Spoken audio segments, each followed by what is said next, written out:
It's the Wednesday wrap-up show with Paul and Rich. Rich and Paul. Yes. We like the only two on tonight. Tragic. Didn't I get come nobody. off my sabbatical and nobody shows up. Did anybody know we were going live? That's not good. I threw the hat in the air, man. Tragic. You know what? What's going on? Amir's in here. Salute. What's up, Amir? They'll get the word out. Y'all let everybody know we live tonight. Black Comic Lords. We've been off. We've been off and we've been off. For real. I'm trying to share the video other places. Yeah, we'll do that. What's going on, everybody? While you do that, what's going on, everybody? It's your boy Rich here with the Chief Don Dada Paul. You know us. It's Wednesday wrap-up show, and tonight we're gonna talk about a little bit of this and a little bit of that, and probably not much and a whole lot. So either way, you're in the right place. You know what I'm saying? If you have not done so already, please like the video, and please tell a friend, tell a hater, tell somebody we live tonight. Yes, it is your favorite neighborhood black comic geeks that don't nobody like, but you can't do nothing about it. So we in the building. It is what it is. We like the black version of Thanos. We are inevitable. We don't show up for 2-3 months. It's okay. We still got jokes. We still got shenanigans to get in everybody's case. It is what it is. So anyway, and that's just being facetious. Glad to be back with y'all. So it's been summer, and Paul and I have kind of been on a sabbatical of sorts. I went on vacation. Paul went on several vacations. Paul took a sabbatical. Paul been in the court system. He been fighting a good fight for his clients. Not on the Diddy side of the court system. No, never that. The other side of the court system. So, needless to say, we've been out of pocket, and a lot of stuff is taking place. And fortunately, it hasn't been enough to where some people are like, oh man, you guys got to talk about that. Oh man, we got to hit on this right now. Oh man, you know what? Man, we're good. Most of those statements sound like they came from Herschel. Well, I was gonna say, shout out to Herschel. Him and Dion, they got on the mic a couple of times and talked about a few things, whatever, you know what I'm saying? So, but for me and your boy here, we just been kind of like laying in the cut, watching the shenanigans, watching people crash out, watching people talk crazy, watching people say a lot of wild stuff, watching people give their soul to the devil. We've seen it all. So, this is not a spoiler show. So if whatever we talk about tonight, we're going to take it that you have already seen what we're going to talk about. And if you haven't, go get a late pass, come back, watch the replay after you go see that or whatever. I don't know. Either way. So we're glad you're here. I'll tell you what, let's start with, hold on. I'm trying to jerry rig. Our man, Derek, shout out to Derek. Brother got in the flood zone in North Carolina. His house is all jacked up. He's dealing with that. Prayers out to him. Shout out to Derek. He'd be able to get through that, make some good insurance claims. Let's start with this. Ironheart. Yeah. I assume you watched it. I did. Well, let me say so everybody. Dominic, Slim Jim Longfoot. What up? Louisiana Kid. Man, we have a lot to discuss. The fan been waiting. Professor film fan. Smooth Approach, what's up? Anansi the Spider, what's up? All right. Amir. Glad to see y'all back. Been grinding, working on 2 books. Good. You have to share that with us. Day Johnny. Good evening. All right. So, Ironheart. You watched it? I did. But let's get the shenanigans up before we start talking about it. Rated out of 10 stars or rated 1 to 10, 1 being it sucked and 10 being awesome. Where you want to put this? 7. 7. Okay. Now, my own, I'm gonna say 6.5. I'm gonna give it 6.5 out of 10. I really wanted to say 6.5 either as well, but I was kind of be kind. I mean, look. First of all, let's say this here, Paul, before we get into it. Now, we want everybody to understand that we love Ironheart. I could legitimately call this a 6. We love the character Ironheart from the comics.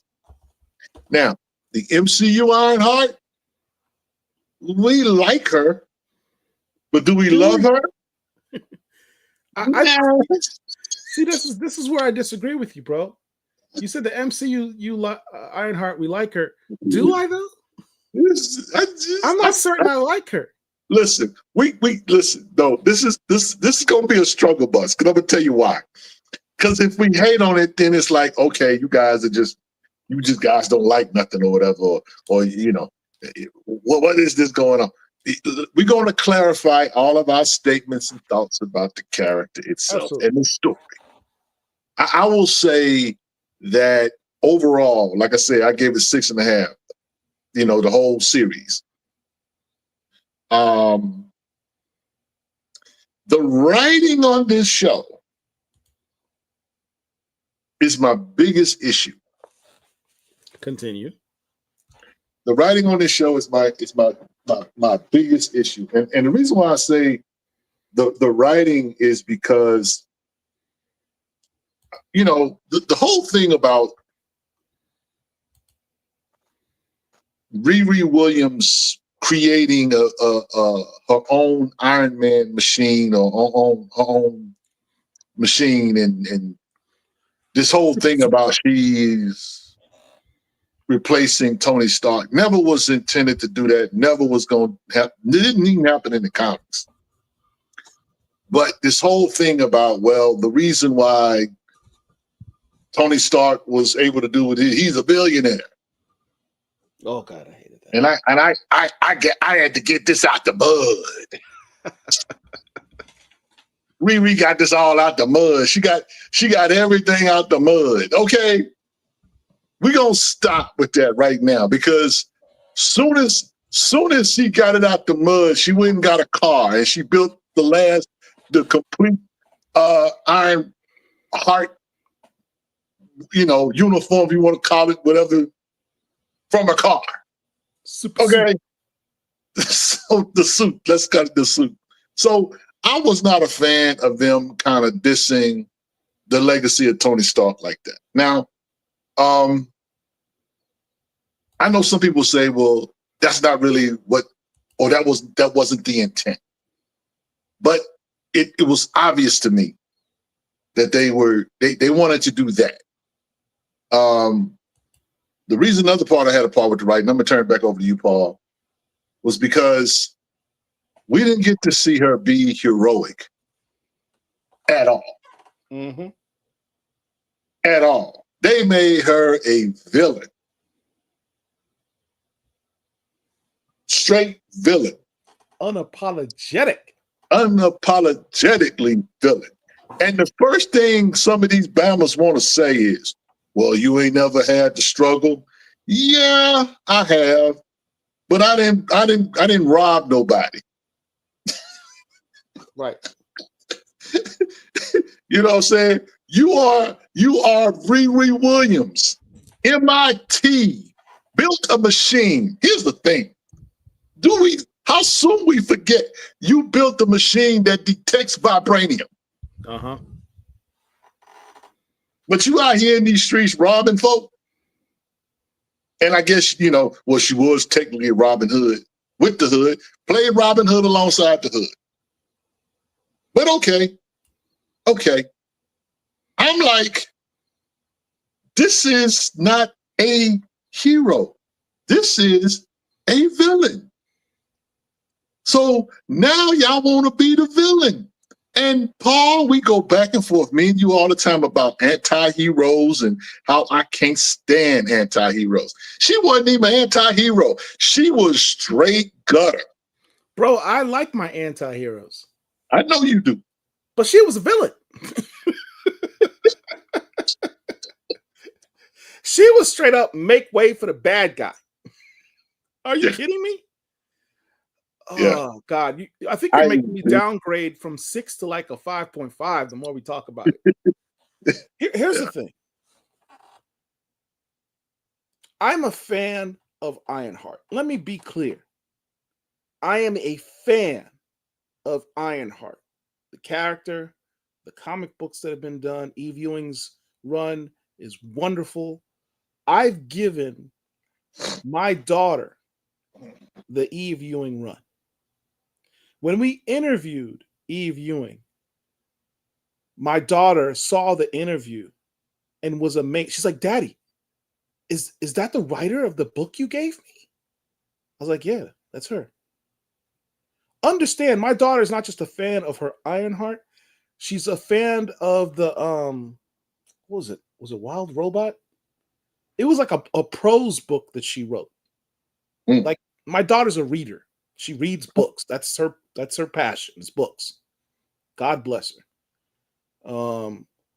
And so she knew of her from the books and then the comic books. So she's been a fan.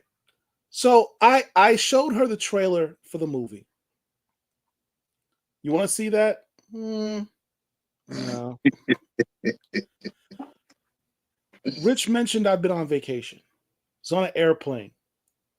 It's like, honey, you want to watch the Ironheart with me on the airplane? No. Sitting next to me on the plane. Pull out my tablet, put on the Ironheart show. I'm watching the show. She's kind of doing her own thing with her own tablet or phone or whatever. She looks at my screen for a few minutes as I'm watching it. And she sees Natalie. And she's like, where's Tony Stark? That's not supposed to be there. Where's the Tony Stark AI? I was like, he's not in this. She's like, oh, that's not comic book accurate. My daughter was unimpressed. And here's the thing. I introduced her to Riri Williams in Ironheart because she's a dope character. She's a positive representation of a Black woman superhero, right? Even more so, take away the superhero aspect, you have someone, a young Black woman who is into STEM and who's brilliant at it. What better role model for your child than a young Black 15-year-old MIT student who's into STEM? That's one of the reasons why I introduced my daughter to her. I thought she was a great role model. This character in the MCU, not a good role model. Makes so many bad decisions. And then has the audacity to say, look, the reason I haven't blown up is because I'm broke and Tony Stark's a billionaire. You know how disrespectful that is to students who grew up poor, who pulled themselves up by their bootstraps to get their educations without getting in trouble. They could have been out running the streets, but they decided to put their heads in the book and put themselves through school. You know how disrespectful that statement is? The reason I ain't bigger is because I'm not a billionaire. It's not even accurate. To quote Obadiah Staya, Tony Stark built that thing from a pile of scraps in a cave.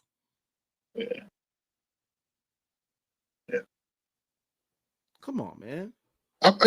It's interesting though that what bothers me is that the Black nerds in the community, I'll say it like that, in the community, are trying to justify this, and I'm like, you know, guys, at some point, canon has to matter.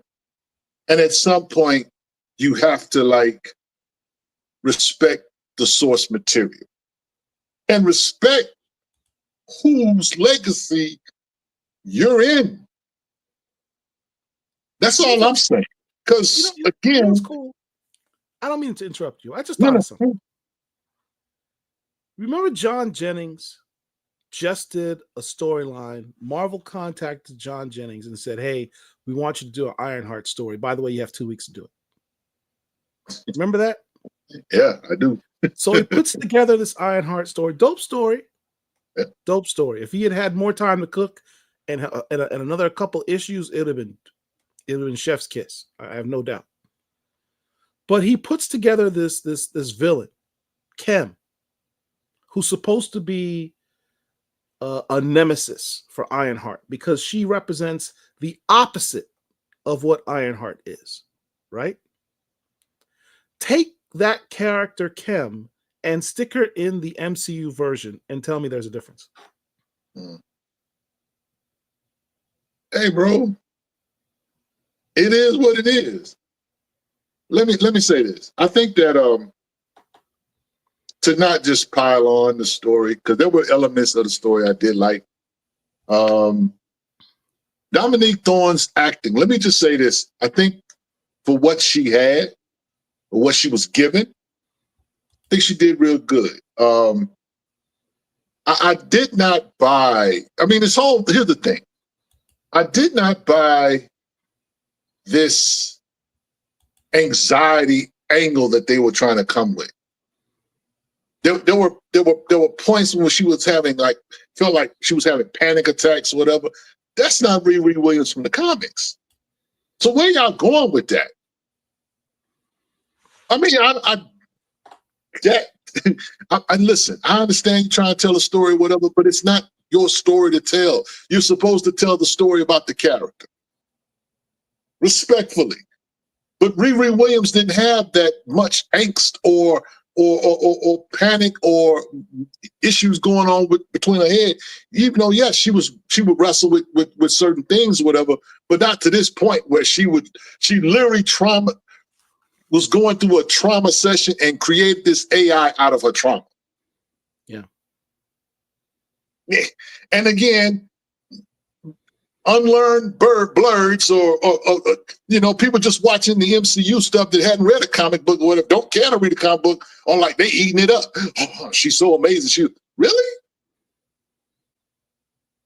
She's a 15, 16-year-old kid from Chicago who made good. You couldn't even stay straight with the MCU lens that she came out of. Wakanda Forever.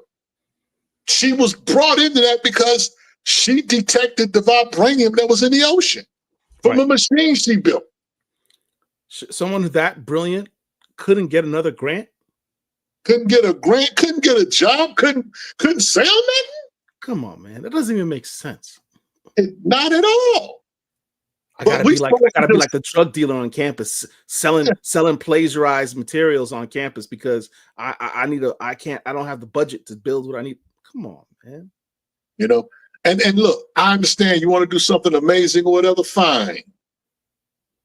But you don't have to go this far where you literally are doing desperate things.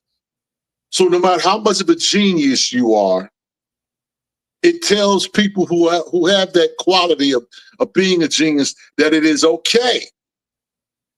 Or I understand if you crash out. I'm not an advocate of that. I saw somebody on Threads talk about how Riri chose herself. I was like, really? She chose herself? And Paul, we're a little older, so we understand life and we understand what it's like to acquire things in life.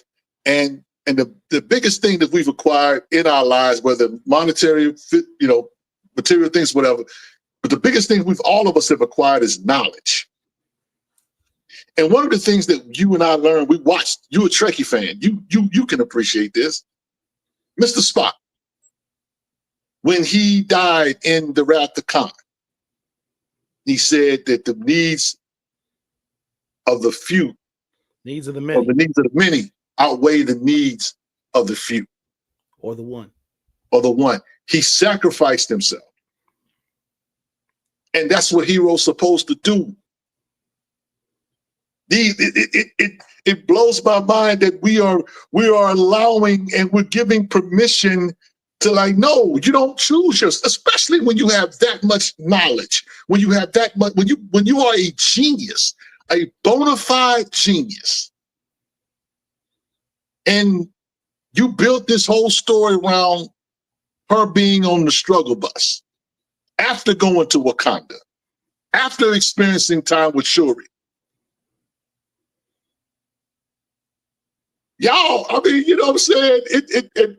And I'm like, I'm watching this, Paul, and I'm thinking to myself, are we going to be allowed to be honest about this? Because some people think that there's nothing better.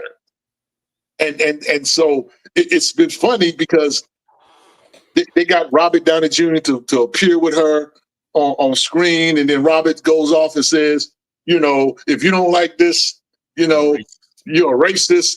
I'm like, you know what? I'm gonna tell you, he said that, and I immediately thought he was Joe Biden.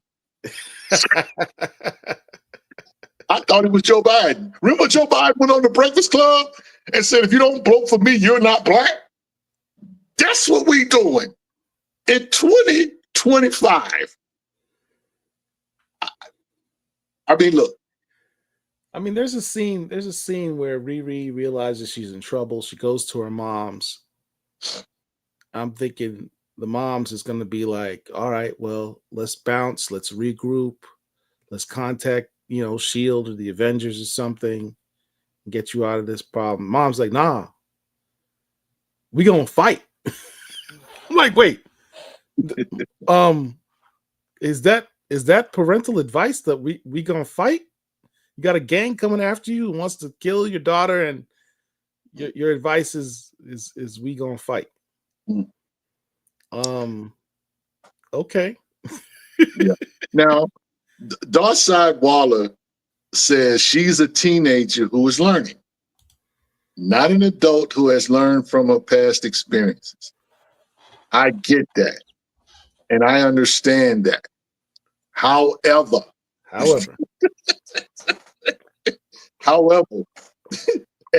and again, we're talking about someone who is a genius who is attending MIT, not your local HBCU. She's not at Howard, okay? She's not at Texas Southern, okay?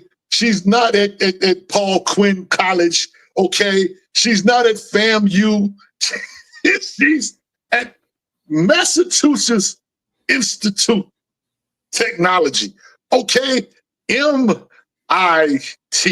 where most of the dudes that come out of that school either run the world or they rich as all get out. Right. And yes, she has to learn. But don't think for 1 second that she gets off because she's a teenager. Right.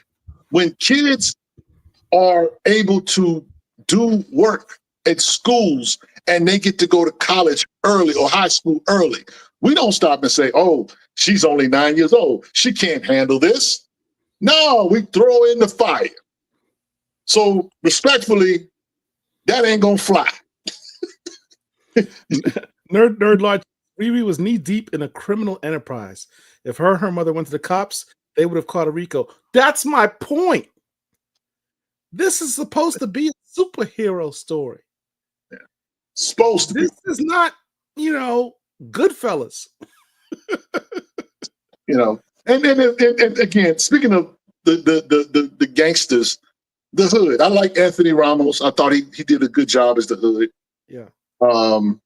You know, he created the mystery around the cloak and had everybody kind of wondering what was his deal and that kind of thing. And so I enjoyed his role in this, his ability to corrupt, because that's what he did. He corrupted, you know, Riri and but he didn't have to really push her.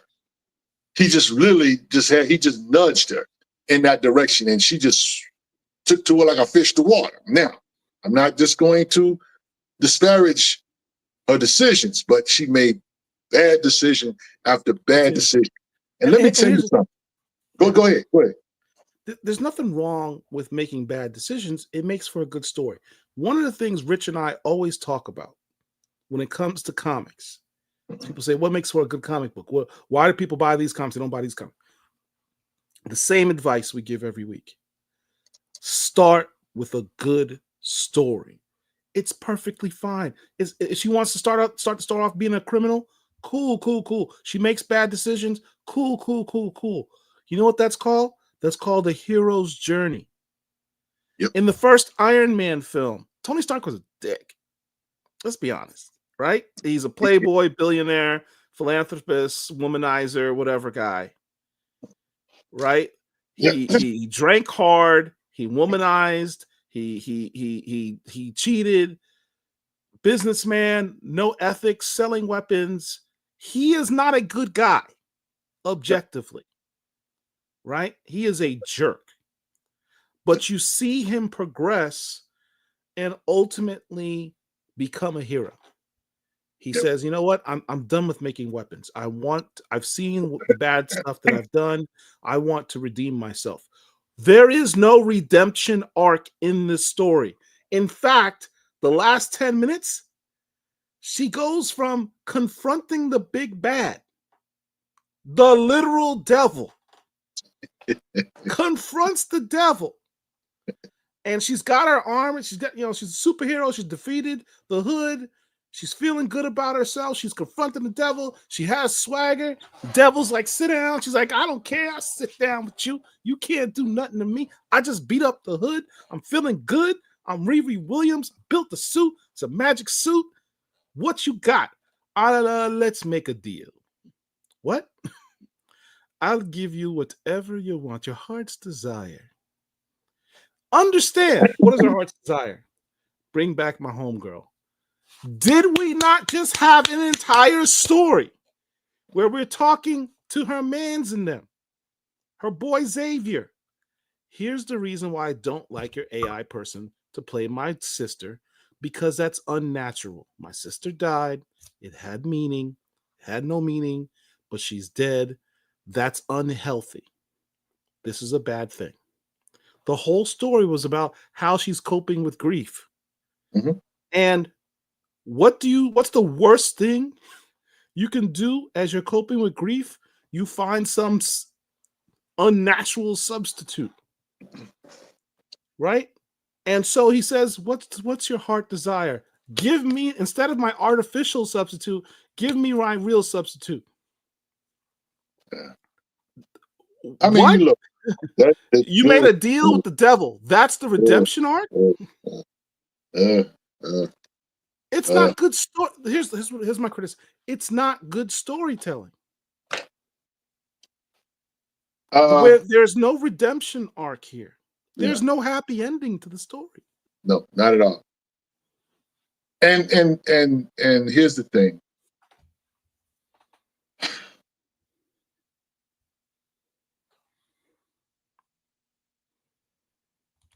Before I get to, well, you know what? Let me go ahead and just tackle Mephisto. Yeah. Shout out to all of you comic geeks that have been waiting for the devil to show up.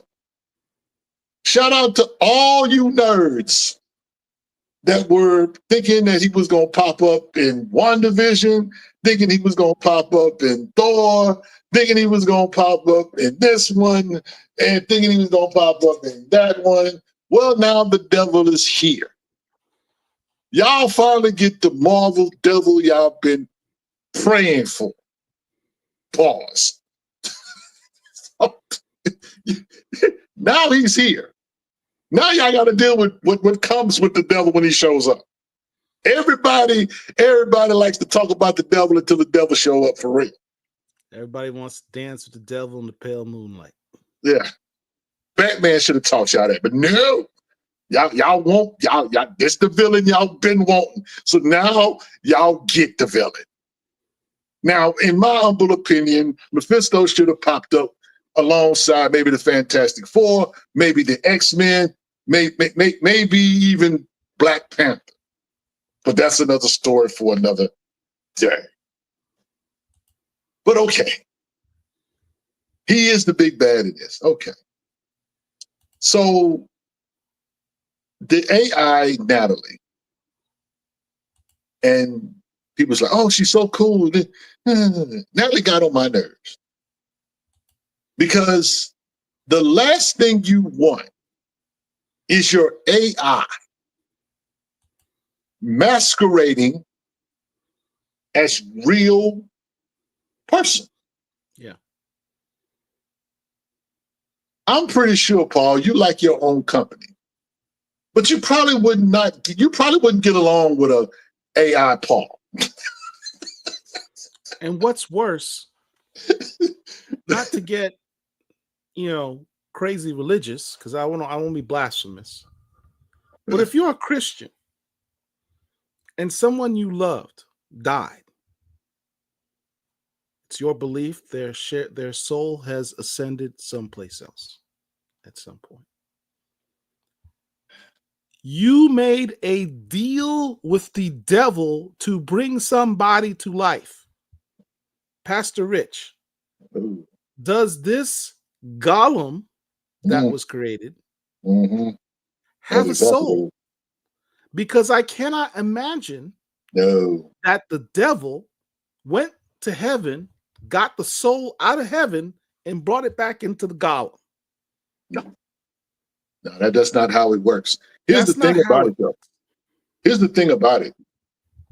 Shout out to all y'all that love Zelma. Zelma, first appearance was in Doctor Strange. Oh, you didn't even do, 1, Volume 4. Workup. You didn't. We hadn't even got to that, but she's also in Strange Academy. But her first appearance is in Doctor Strange, Volume 4, Issue number 1. So Zelma tells her, "Hey, it's magic. There's always a cost to use magic. Always a cost." And here's the thing. Most people and most magician practitioners will tell you that there's a cost to use magic, but they never divulge what their cost is. Because the truth be told, the cost is really too high. So and what I did like about this part of the story was when they hit the soup with all the magic, right? And Natalie disappears. And it's really a nod to your faith. Because when you trust in something that's unnatural, you lose natural capacities in your understanding of faith. Here we go. She lost Natalie. Here's the other thing about that.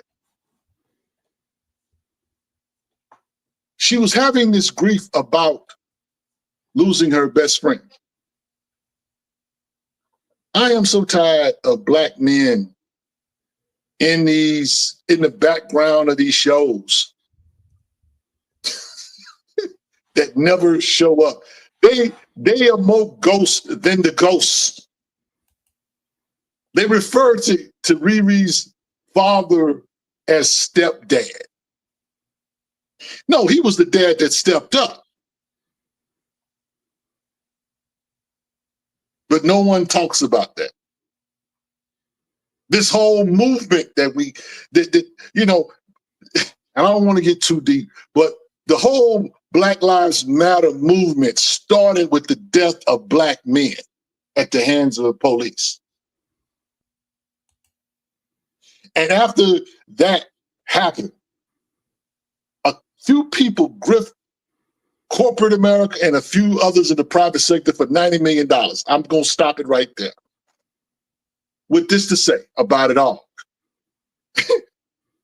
Black men can get a life, but they can never have life. We've seen that with T'Challa.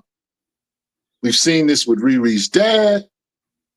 We've seen it with Frank Rambeau.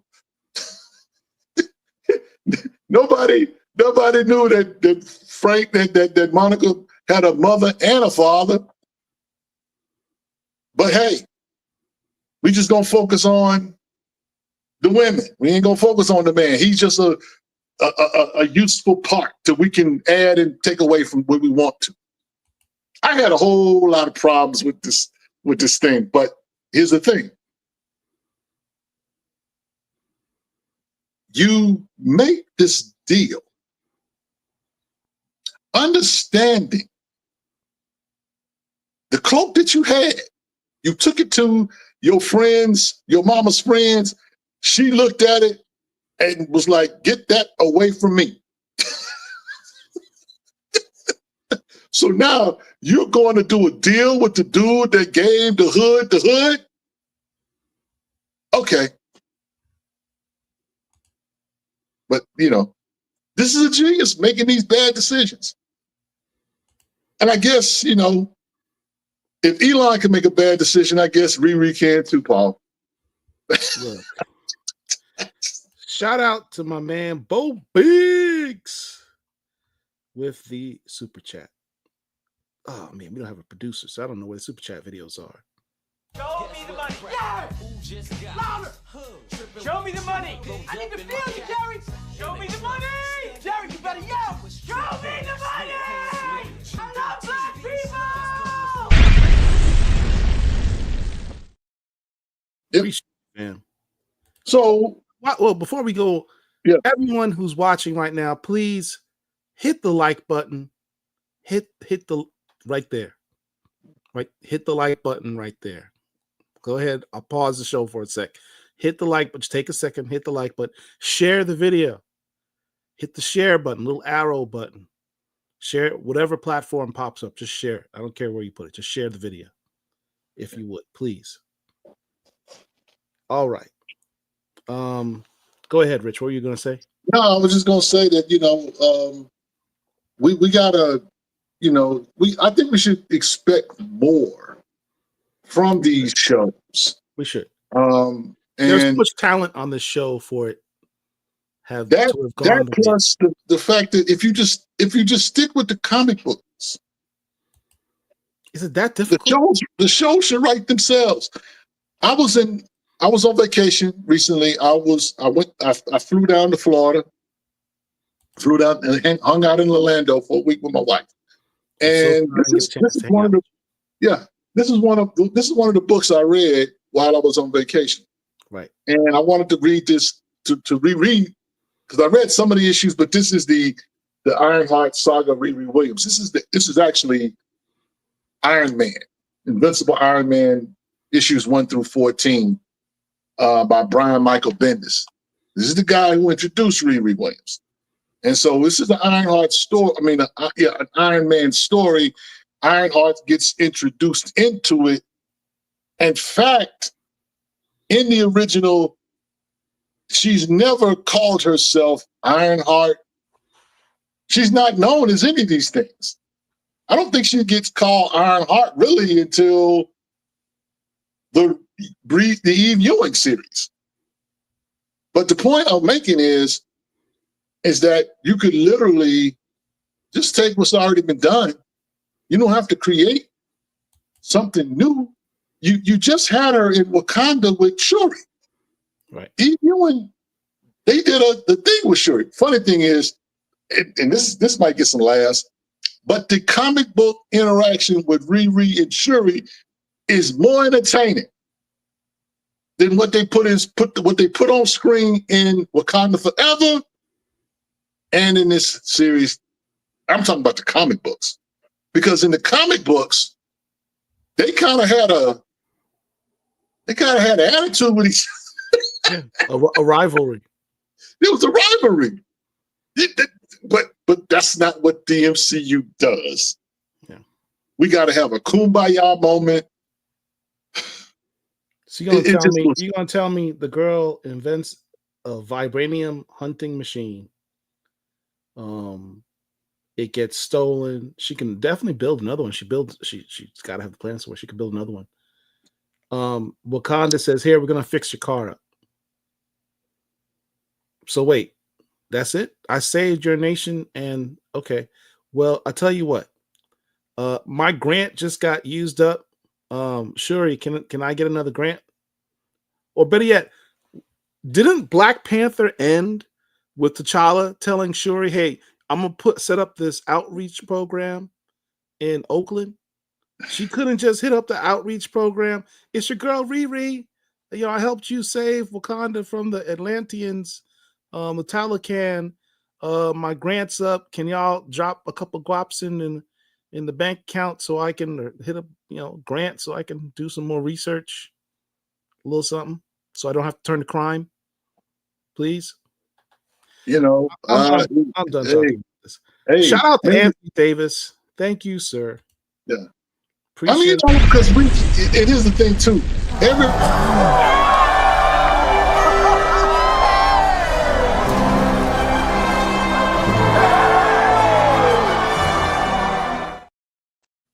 Appreciate you. But and I'm gonna get to your comment in a minute, Mawine. But I don't like these shows where they try to make people victims instead of victors. And then you introduce this magic element into it. And I get it. You got to make Black girl magic the centerpiece of what you're trying to do. And look, Black women are amazing, and they're amazing by itself. They don't have to have this, that, and the third to be magical. They are beautiful, wonderful, loving. They make our lives better. But when you just try to pile on, Amir says he's deleting this from his memories. Really only exists in the comics for him. I mean, because this is not going to go anywhere. This is not going to go anywhere. I promise you, the next time you see Mephisto, Riri Williams will not be attached. Don't forget she was selling test answers like a drug dealer. Also, has any other heroine or hero ever been referred to as B word? Not at all in the Marvel. I hadn't even thought of that. Look, it was so much ratchet stuff. They had ratchet music playing through this thing. It was ghetto as hell. They were making it rain. I actually didn't mind that part, but I just look. The main thing is for me, it's fine that you had your rough road. A lot of superheroes start off as criminals. A lot of them did. Unfortunately, a disproportionate amount of Black heroes usually have some criminal history in their past. Luke Cage, Storm, just the list goes on and on, right? Prowler. Look, but there's got to be a redemption arc. Yeah. There has to be a redemption arc. You can't, there's no guarantee there's going to be a season 2. No. I'll tell you what, I'll say this. The reason I give this show, I say 6 now, because this talk has just made me I said 7, now I'm saying 6. The reason I give this show a 6 is because I like the show. I just didn't like Riri in it. Yeah. And that's, to be clear, I had no problem with Dominique Thorne's performance. Great actress. Great actress. She could emote, she do the emotions, has charisma, stage presence. I had no problems with Dominique Thorne as an actress. I had problems with the words coming out of her mouth that they gave her to say, which was bad decision off of bad decision with no redemption arc. That's what I had a problem with. But I will say this. Yeah, we never got my favorite part of this entire series is what we have on screen. The mystical elements, having Zelma Stanton on there. We talked about, hey, why couldn't you stick it to the comics? They kept doing it with her. She makes references to Doctor Strange. She's like, yeah, I was having this problem with some stuff in my head. the brain, the mind maggots from her introduction in Doctor Strange 2015. Those are references to the comics. They went completely comic accurate with Zelma Stanton, but they couldn't do it with the title character, Riri Williams. I like Professor Fan. Which is the character people are talking about, though? Zelma Stanton. I like Professor Fan's commentaries. You know, he says it felt like he had like 30 different writers. It was all over the place. Yeah. And I get it. You only got a limited amount of time to tell a story, that kind of thing. So it's kind of like, you know, we can't make this character heroic or whatever, even though we've already introduced her. You know, to me, she should be well into her story arc or into learning from her mistakes. But we literally got a show full of mistakes, and you really hang it on. She gets the suit, and it's got magic and all that in it, right? But it ends with her hugging her best friend, and you see the same scars that the guy that played the Hood that he had, symbolizing that she made the deal with the devil. And, you know, I have no sympathy for the devil. I have no sympathy for this situation. It's the devil.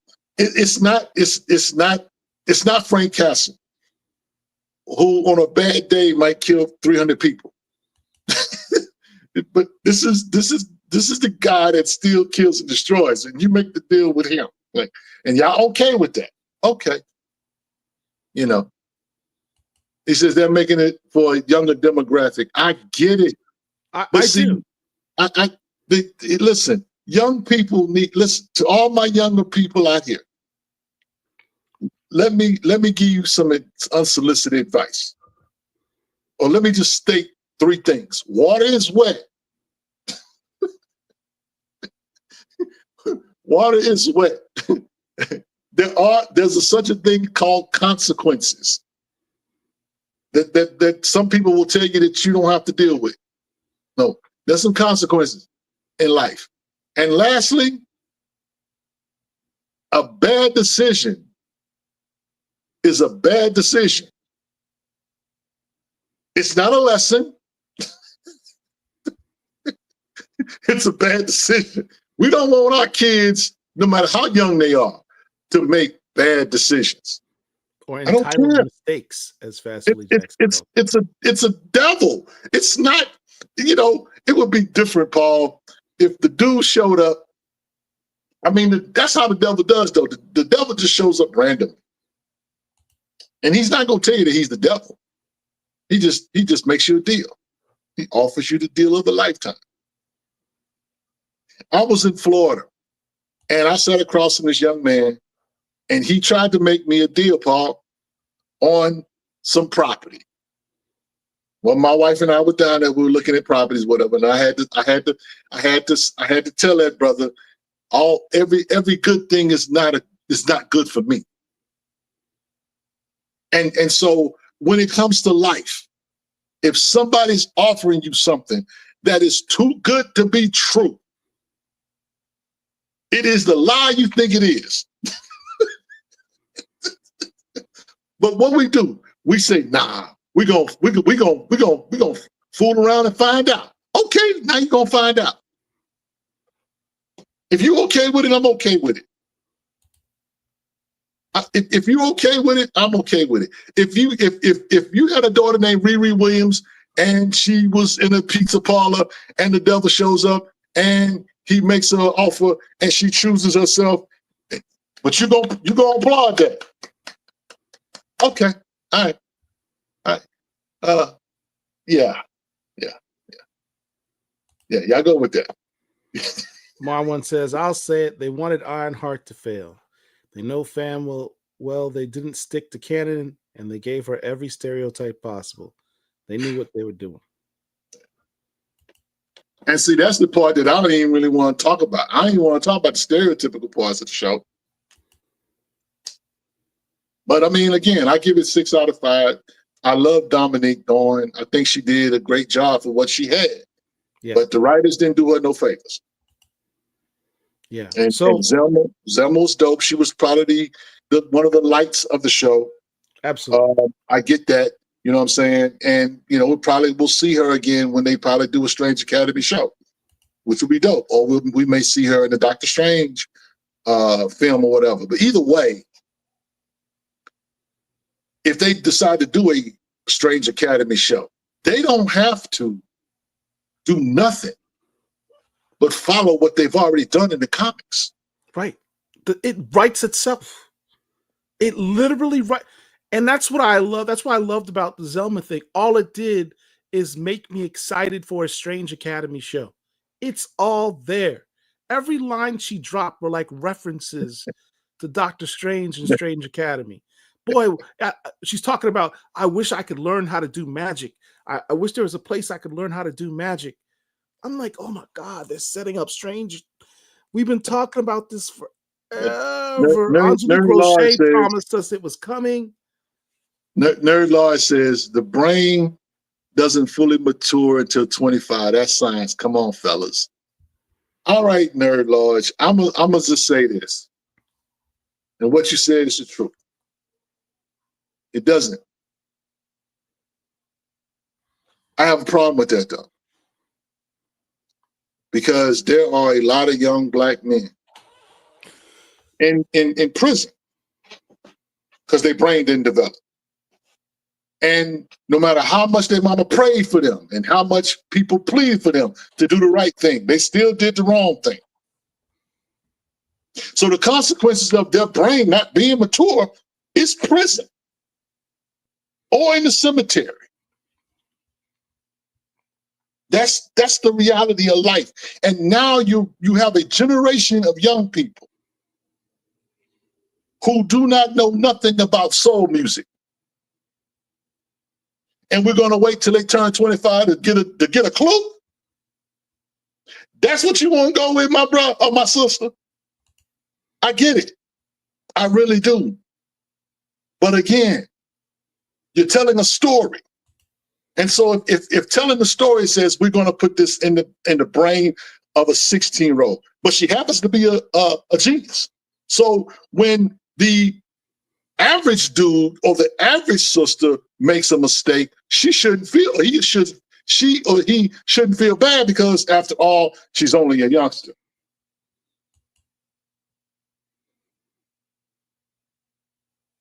Okay.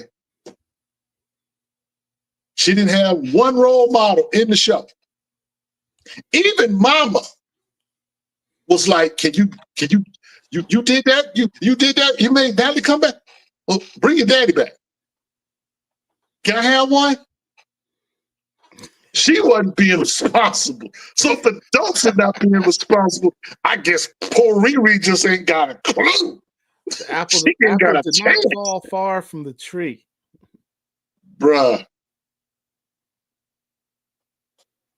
I like this comment from Spider-Man 7285. MCU directors want to prove that they're better than comic writers and arcs. Hence the constant attempts to try to reinvent the wheel. I mean, some of these good comics, they write themselves, man. I mean, it's just literally not that difficult. And see, here's the thing, too. Respectfully, guys, that say this is about a young person. So is Peter Parker. Peter Parker made one mistake, and he didn't stop the burglar that shot Uncle Ben. And what was the story as a result?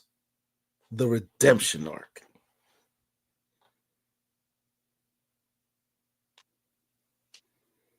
Y'all gonna have to read the comic books to get the redemption arc of Riri Williams, because I guarantee you're not gonna see it on screen.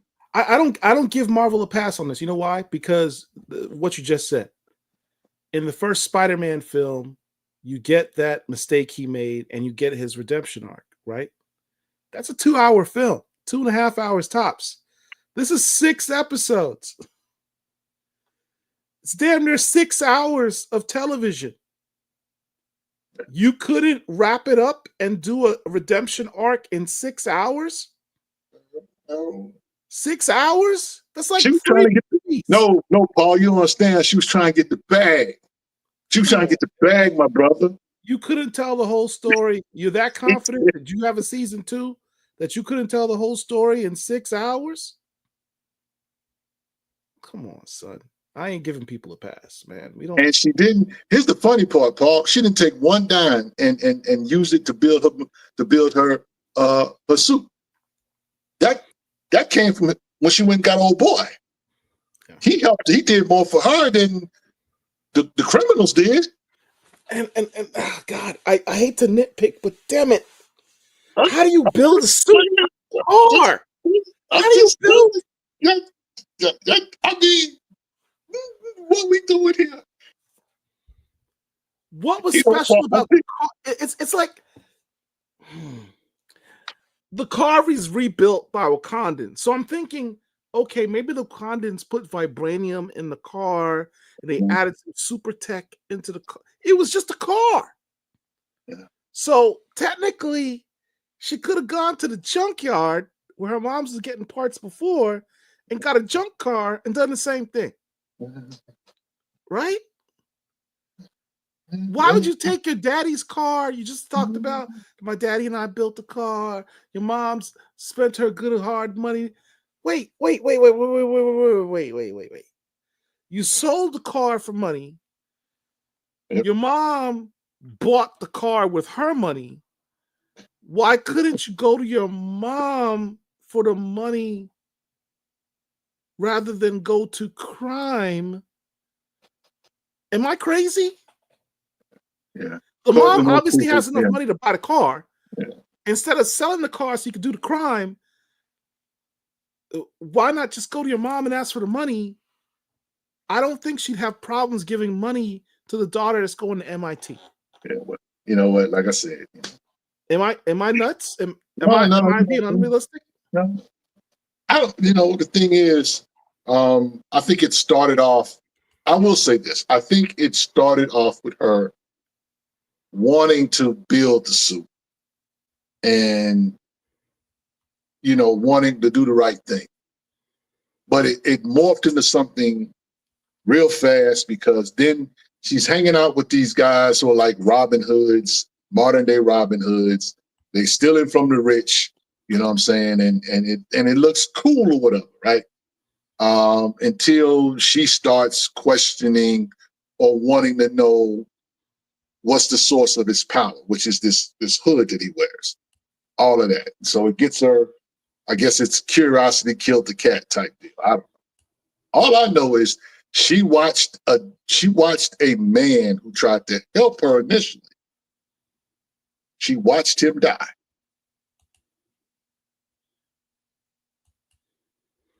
You know what? Here's a good question. Screw. Where was Rhodey?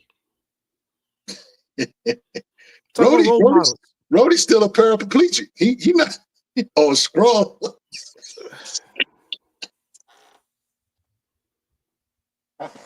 You want to tell me news at 11? Iron suit flying over city of Chicago. Rhodey doesn't say, "Hey, that's my man's technology." Man, go check that out. Nerd Law says, "Mom don't have super suit money." Come on, guys. We look.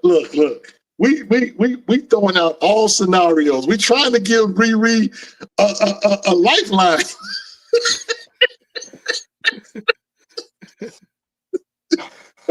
I mean, you know what I'm saying? You get it out the mud. You want to build something that's undeniable, you know, and iconic. Iconic, you know what I'm saying? That was her words. I get it. But I'm just saying, you know, I mean, like Damon Watson says, I like the show with that 2 questions. Why didn't she just finish college at Wakanda? Mm-hmm. Question. And how was she supposed to be doing the crimes in secret while using the suit when everyone's seen? They literally saw her dragging the suit in a thing with the little boy, the little cart thing down the street. And she never had a helmet on. She always takes the helmet off, got exposing her face. And I mean, he's bringing up some plot holes that a lot of people have not talked about. Those are plot And- abysses. Those aren't holes. Those are abysses. And so, but I think that those are real legitimate questions. But at the same time, it's like, okay, what story? We got a story to tell. We got limited resources, got limited time. Let's just try to tell. They literally grabbed, like somebody said earlier, there's like 30 different writers in the in the writers' room because it was patchwork. And understand something. I want people to understand that this is supposed to take place 6 months after the events of Wakanda Forever. Right. So when you look at it like that or whatever, right, you got, and trust me, it's Wakanda. Do you not think that Wakanda is going to have eyes on Riri? Yeah, of course. They literally went to war over her invention. Right. You gonna tell So me why would Tarazi Wakanda be like, yeah. Why would Wakanda be like, you know what, we done, peace, we'll see when we see you. No, Wakanda's gonna be like that right there. Hey, we gotta protect this young lady. Because who's to say Namor is not gonna want to come back and kill her again? But hey, it's all good. It's all good. We just gonna let this woman who we protected for this long because Namor wanted to kill her. We're just gonna let her do her own thing, and that includes selling her soul. So I don't want to talk about the show anymore. I'm done with the show. I think we're done with that. Let's move along. So let's go from one Marvel property to the next big thing. Wonder Man. The show that absolutely nobody asked for. I can't tell if somebody's trolling with this post. Marvel Studios' Wonder Man is among the 9 biggest upcoming Disney releases for the rest of 2025. If that is true, that is ridiculously sad. I mean, I would like a show of hands as to who asked for this show. Good Lord. I'll wait. My head is starting to hurt.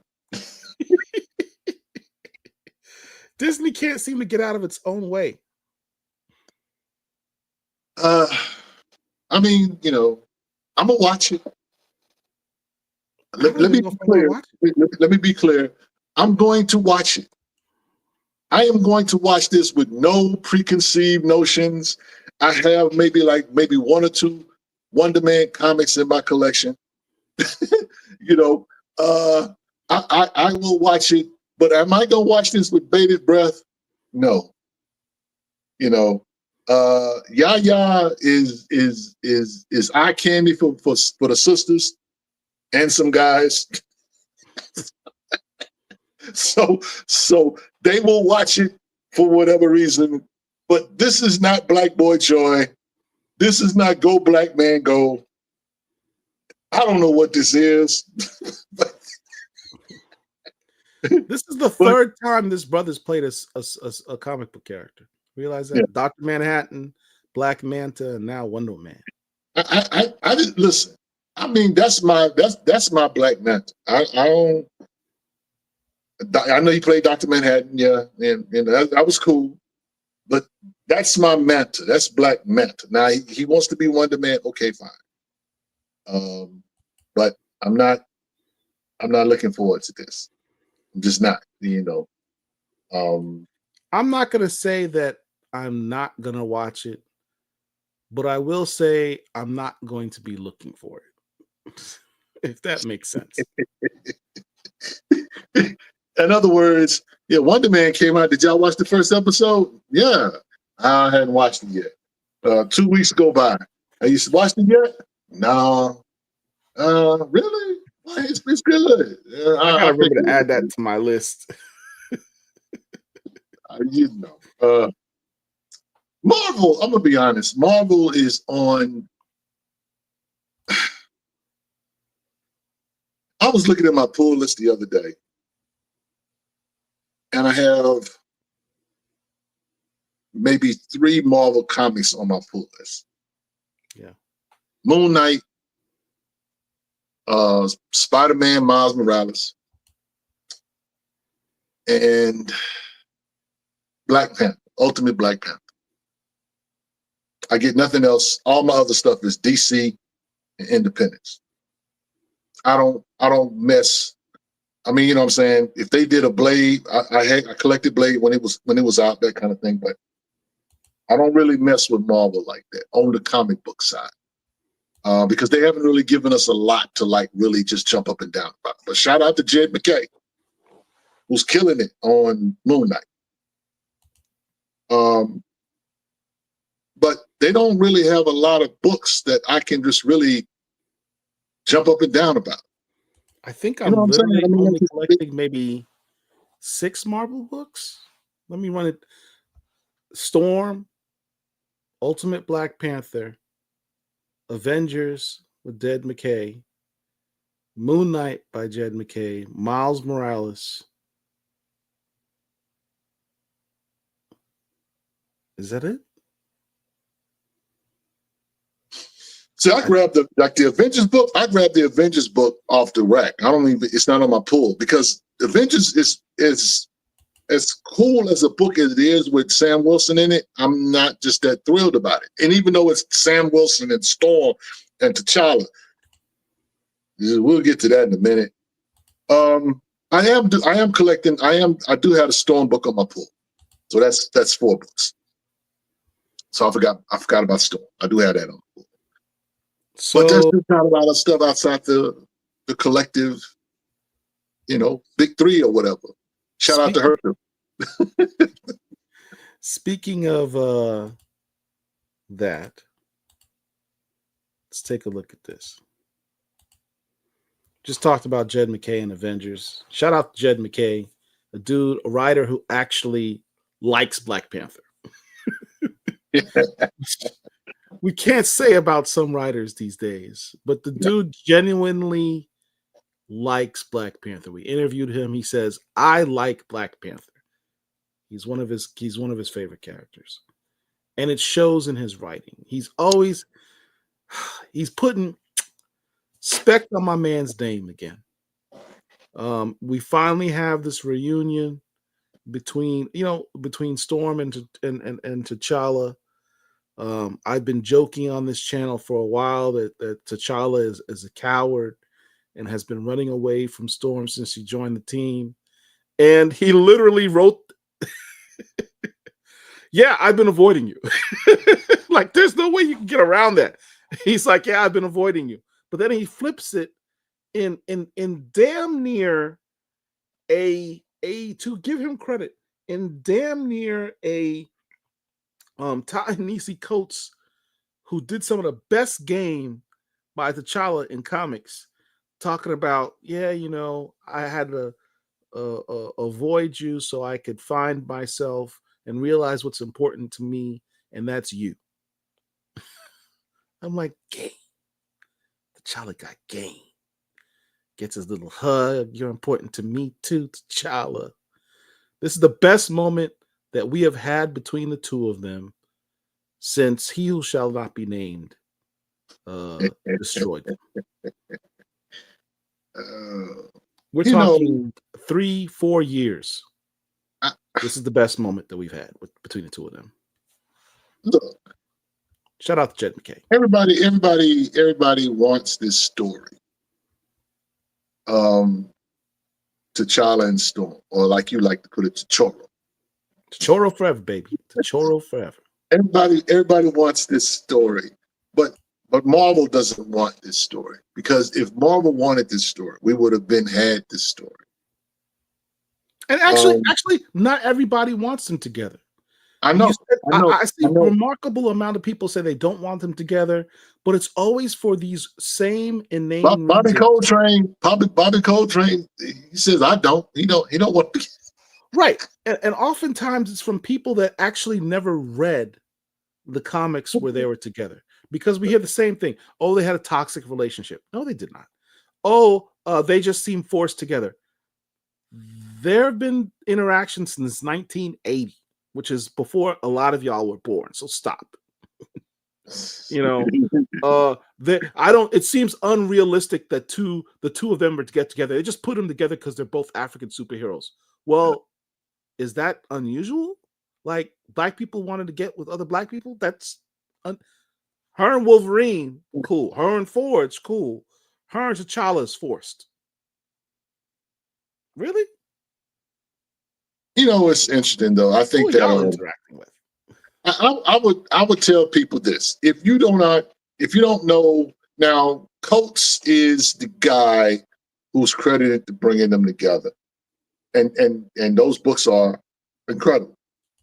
I would ask people to go read Storm by Eric Jerome Dickey. Read the limited series called Storm by Eric Jerome Dickey, which features T'Challa when they met when they were kids. It's a great story. And I think you would have, if you have not read it, I think you would have a deeper appreciation for that book or that couple if you start there. Because yes, they first met in Marvel Team Up 100, issue 100. But you know, they actually told a story of them meeting when they were young. It's a beautiful story. It's a beautiful love story. And shout out to the fact that Marvel got out of its own way and let a writer like Eric Jerome Dickey cook. That's a very, very good book. I think people sleep on it. May you rest in peace. Yes. Now, so let's just check out something else along these lines, along this discussion. Something else that popped up. Storm about to have a baby.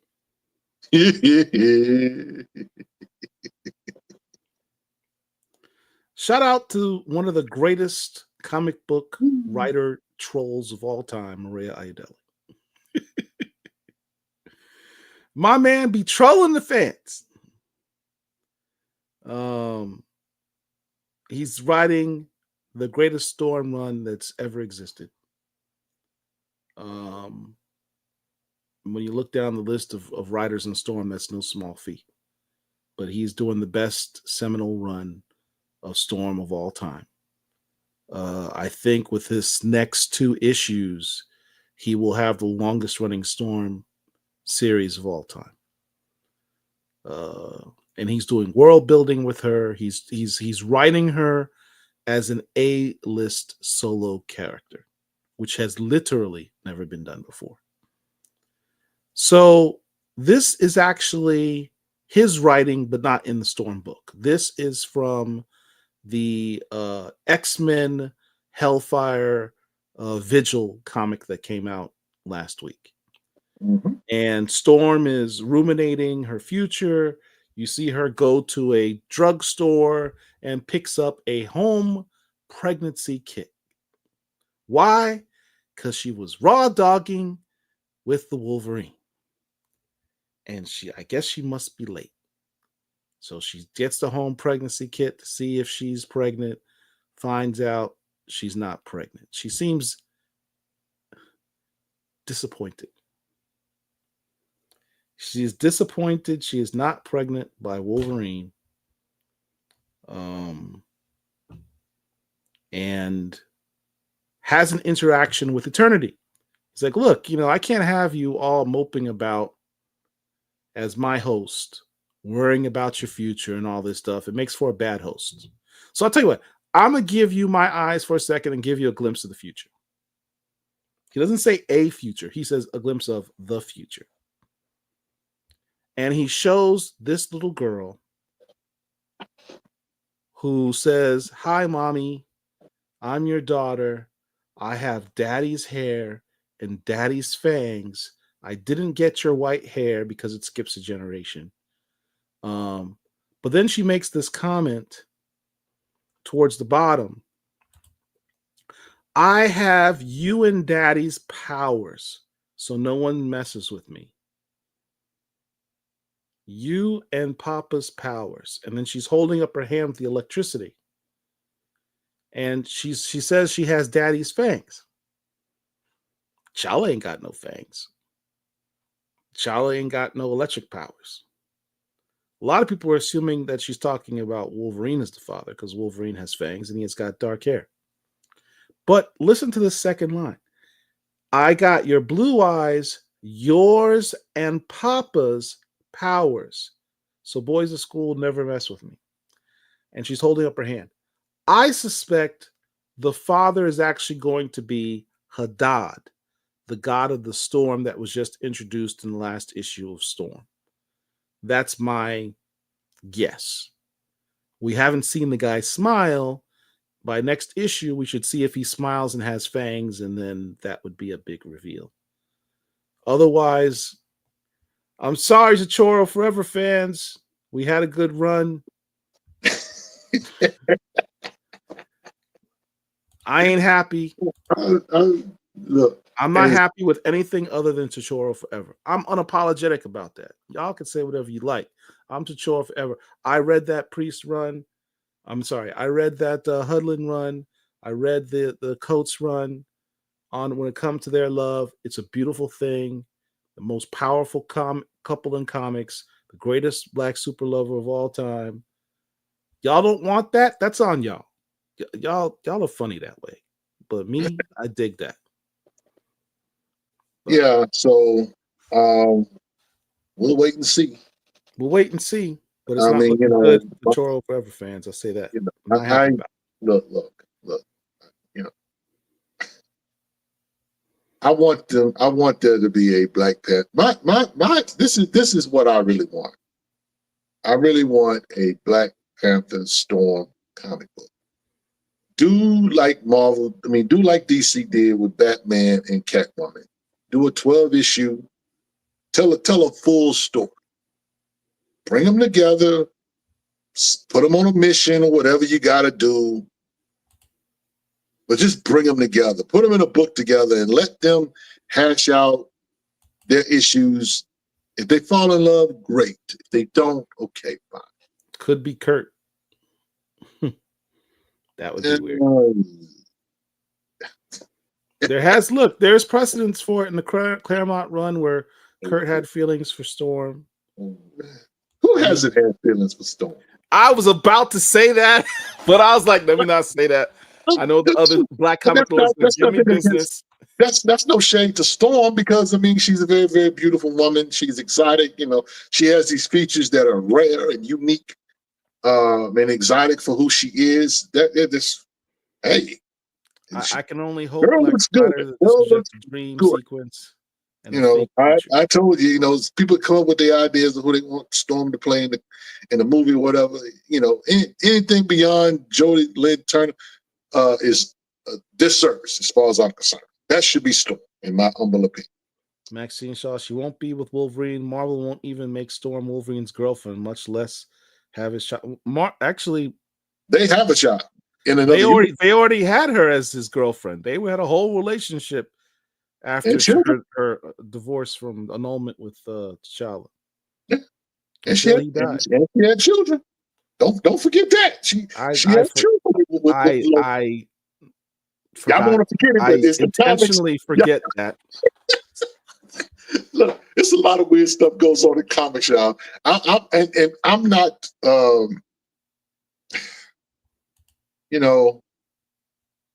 when it comes to Storm, I'm not the biggest Storm fan, so I don't feel it like a lot of people do feel it. But I do feel like she should be in a beautiful relationship. She should be regal. She should always we talk about Riri making bad decisions.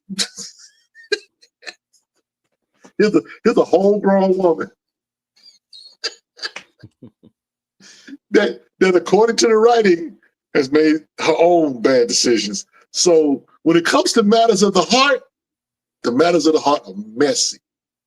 And, again, I'm, taking with a grain of salt. I hope that they put them together, talk about T'Challa. But if that don't happen, okay, fine. If Ayodele says, you know what, it's Blade or it's Hadad or whatever, I'm fine with it. All of us going to wake up the next day. Some of y'all Twitter fingers going to go ham But we're gonna be all right. In the infamous words of the prophet Kendrick Lamar, we gonna be all right. So y'all No stay tuned. Louisiana Kid. No, nobody's calling for Craig the corny dude. Stop. Hey, I'm not mad at Craig. Look. Nobody's calling for Craig. Listen, Stop. Craig is an astronaut.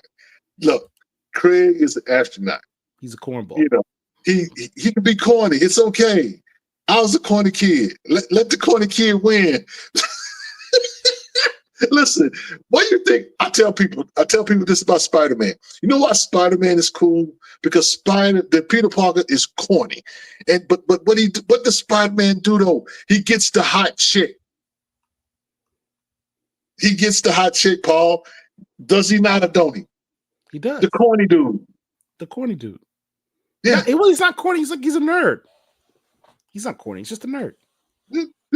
Man, nerds are corny. Oh Lord. Maxine I'm Shaw. just kidding. Storm spent half her time in the pairing talking about how they weren't together.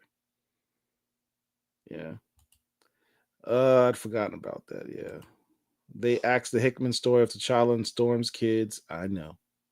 But that's what makes what's Hickman writing right now? The Imperial thing? Yeah.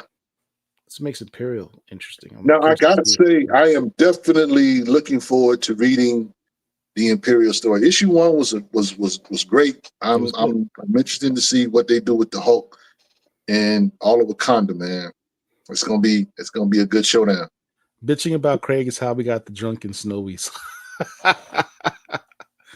No, it had nothing to do with that. It had to do with making sure sales popped on issue 3.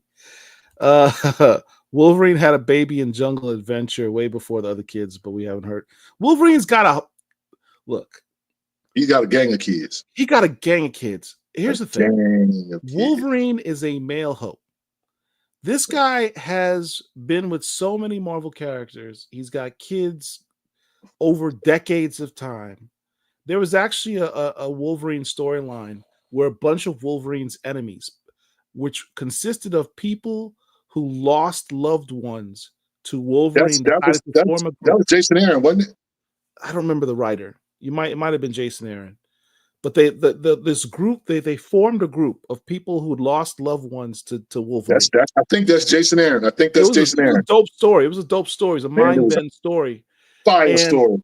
They sent all these assassins after Wolverine, and then Wolverine gets into a room with all these assassins, and he kills them all. And as it turns out, these assassins that he killed were all his kids. Shout out to my man Otis. The only reason why I remember this run is because Otis sent me a AOK, and he had issues from that run. He knew I was a Wolverine guy, but I don't read all things Wolverine. But over the years, you know, I've been reading Wolverine. So he sent me that, man, and when I read that story, that was a dope story. I got that last issue where he discovered the thing with his kids. Man, my mind was blown. Yeah, because you know, and I don't look at Logan and his behavior as the sum of who he is. I just like Wolverine the wreck shot. That's just me. I don't judge him from a moral compass because he got issues. He got crazy issues, but that's who he is, right? And so in this story, you come face to face with the reality that, you know, I am this animal for real. And so much so that I kill my own children. I mean, you know, I'm not reading any new Wolverine right now, because I'm gonna be honest, after I read the Sabretooth War, which is like Wolverine issue 42 through 50, I think it was, I needed a bath. I needed a cleansing. That was a violent story. Shout out to Victor Laval, who wrote that story arc. Man, Yeah. He said David said not Nick Cannon. Oh no, he's worse. He's like 10 Nick Cannons. Wolverine got. So yeah, I mean, having him bed down with Storm has always been problematic for me. And I'm a Wolverine fan. I have a huge Wolverine collection. But I have never wanted him to be with Storm. Never. It never seemed right to me. The man is, you put Storm on this pedestal, you're putting her with the lapdog, the wet. I mean, that doesn't make any sense. I've never been cool with that. The people I think that are cool with that I think are weird, but it's just me. Yeah. All right, so moving on. Yep. Damon Watson mentions, I heard Braun talking about babies. I heard Braun's tiger had a secret baby with Shiva. Yup. Did you hear about that? It's a new comic, I think. What book is it? It's in Batgirl. Yeah. So let me explain. So there was actually, it was issue 9, I think, maybe of it's 9 or 10 of Batgirl. We found out in the previous issue there was like a flashback. For those who don't know, Cassandra Cain is Batgirl. She is literally the greatest fighter in the DC universe. So says Batman. He said she could beat me. She's better than me.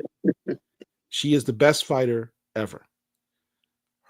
Her mother is Lady Shiva, who is also considered the best fighter in the DC universe. She helped to train Batman. She helped to train Tim Drake. Her father was an assassin, a European assassin. So, Cassandra Cain was born to be a fighter. So her mother, who she has a strange relationship from, sends her on a quest to go find the Jade Tiger, which takes her journey to the Dragon Mountain, or whatever it's called, named after Richard Dragon. If y'all know Richard Dragon, Bronze Tiger, the Kung Fu Fighter comic book. Bronze Tiger has retired from all the superheroics and all that stuff. He's living on this mountain named after his friend. And Cassandra Cain shows up and says, "My mother sent me to you. You've retired. You're a coward. Who's the Jade Tiger? What does this have to do with me? I don't know who Jade Tiger is, and you're going to tell me." And she finds out the Jade Tiger is the son of Bronze Tiger and Lady Shiva, her mother. Hey, sis. Cassandra has a brother, Jade Tiger. I saw some people joking about it, telling man they need to lead they need to stop the Killmonger braids. Everyone has problems with the hairstyle because what it is, it's so overused. This particular hairstyle is in video game characters a lot. When they're trying to show the young hip black male, they always do the braids with the shaved sides. The hair goes to one side. It's a little, not the most overly masculine hairstyle. I'll say it like that. Stop. But it's popular amongst the youth. Anyway. So yeah, I'm all here for it. I'm here for it. Anything that allows us to expand the DC black comic character universe, particularly with one of the dopest characters who's just not used, which is Bronze Tiger, extending his relevance. I would love to see a younger version of Bronze Tiger in the universe running around with these other younger superheroes. I think that's dope. So I went ahead and ordered this issue. I'll probably get the next issue too to see what's going on with him. I thought that was dope. Yep. All right. So, what else we got? Speaking of the DC universe, why don't we talk about this? Mr. Terrific. But we got a super chat first. We did? Puma Lee. Oh, there we go. Puma Lee. T'Challa and Storm is what we need on the big screen. Disney Marvel is afraid to show some black characters in a positive way without deleting us recast. 100% facts, brother. Appreciate you. I agree with you 100%.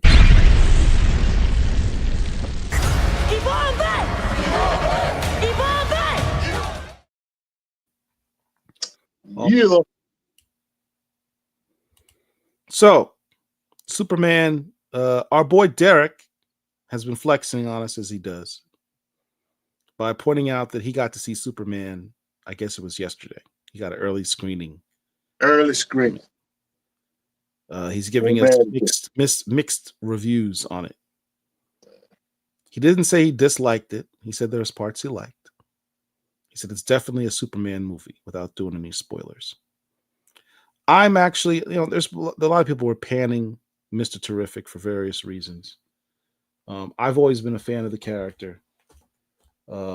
Coincidentally, I got my Funko Pop, my Mr. Terrific Funko Pop came in the mail today. Let's add that to the Funko Pop collection, which is absurdly large. It goes all the way up to my roof. Shout out to the Funko Pop Nation. Yeah. You still taking your Funko Pops out the box? No, I have them all in I have them all in a box because I'm getting ready to move. So they're all in their boxes. You have the original boxes still? I have the original boxes. I don't throw the boxes away. I keep the boxes. I was going to call you a heathen, but boxes. Look, action figure. I'm not the action figure guy. Shout out to Herschel and all of you guys that love action figures. I love them too, but I think it's addictive. I think action figures are more addictive than actual comic books. So I don't have a whole lot of. I just collect Funko Pops. That's my action figure fix, if I can say it like that. I do like Funkos. So, but again, that's another struggle. I can't do both. I can collect comics, but I can't do comic books and action figures. Like Herschel, he posts a lot of times. He'll have the action figure, and he'll have the comic books, and it's like, man, it's just too much. Matter of fact, happy birthday to J. Napoleon Winston, the Dragon King. Today's his birthday. He has an insane action figure collection. Pick up your Black Comic Lords original Winston's Wham Otis Artberry variant T-shirt from Winston's Wham website. Yep. It's got all the Black Comic keys on it. An original high quality T-shirt. For sure. But yeah, man. I am digging the Mr. Terrific comic book that's out now. Yeah. The year one is dope. Check out our interview with the creative team. I think we're the only ones that put all three of them together on the same screen. That was kind of cool. That's what's up. All right. So, who else do we have to talk about? Man, there's been an insane amount of books. Keep talking to me. I'm gonna grab my books. I will say this: we have just one last thing with regard to the Black Panther. Shout out to my man T'Challa for celebrating his 59th birthday. T'Challa was released in Fantastic Four 52 in July 1966. This is his 59th birthday this month. Shout out to my man, my favorite black superhero. I said my favorite superhero of all time. Shout out, you know what? Shout out to you. Shout out to Chillmonger and the rest of those cats. I don't know who those cats was. We need to connect with them.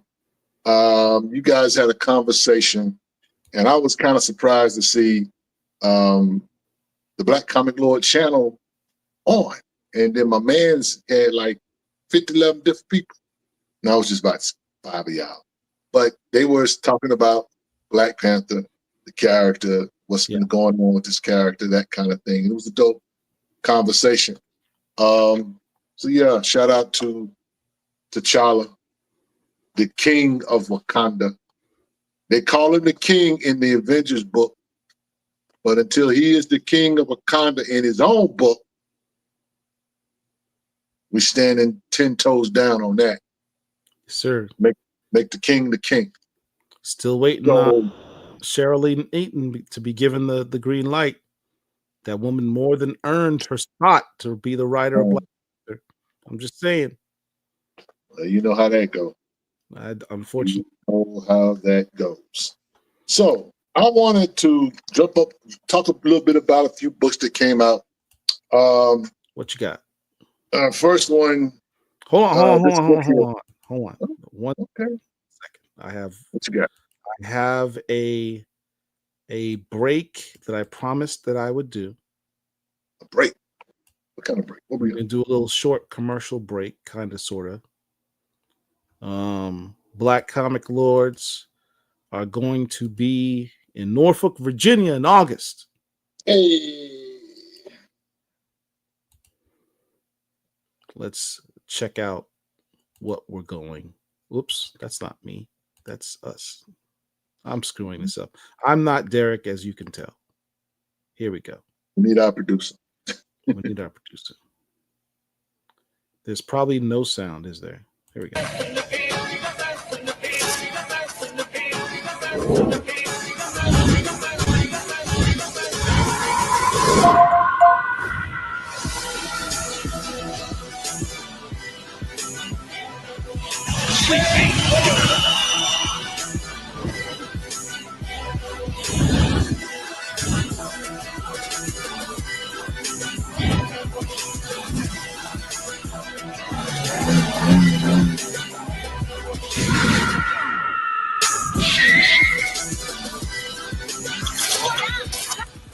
You win. Perfect.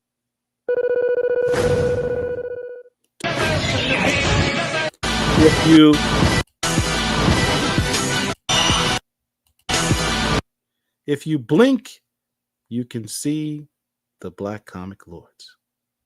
Right there on stage. That's Rich. Mm-hmm. That's me behind him. And that's Herschel, I believe, over there. Is that Herschel? That's Herschel, right? Yes, Herschel. Mm-hmm. And that's Flood, Jerron Flood.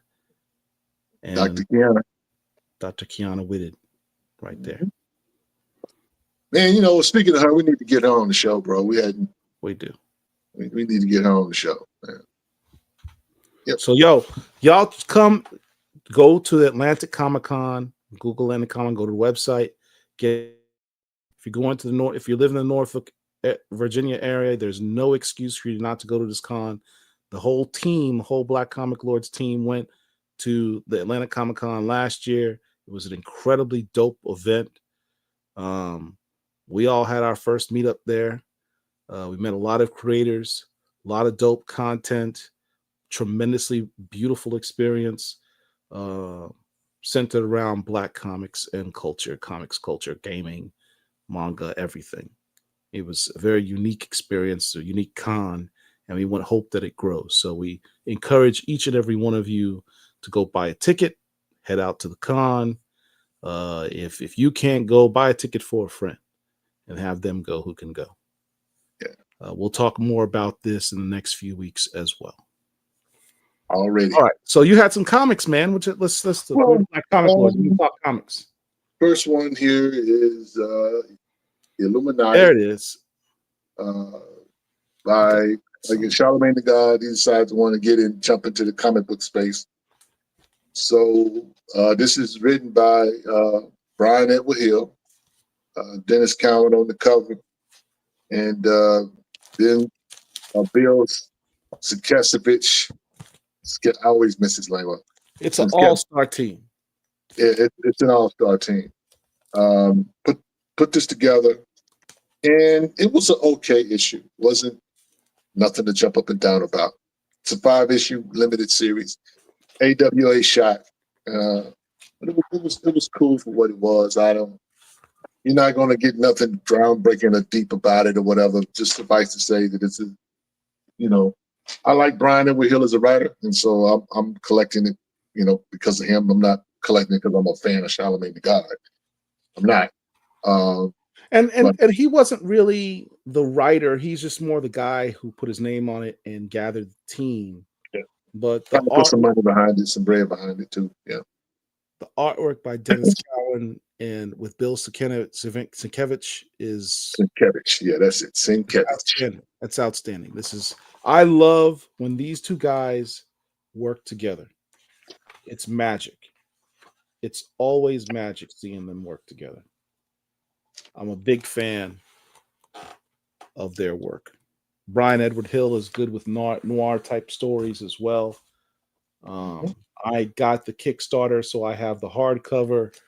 I've got the hip hop variants as well. Here's the one from the old ODB cover. We got our De La Soul cover.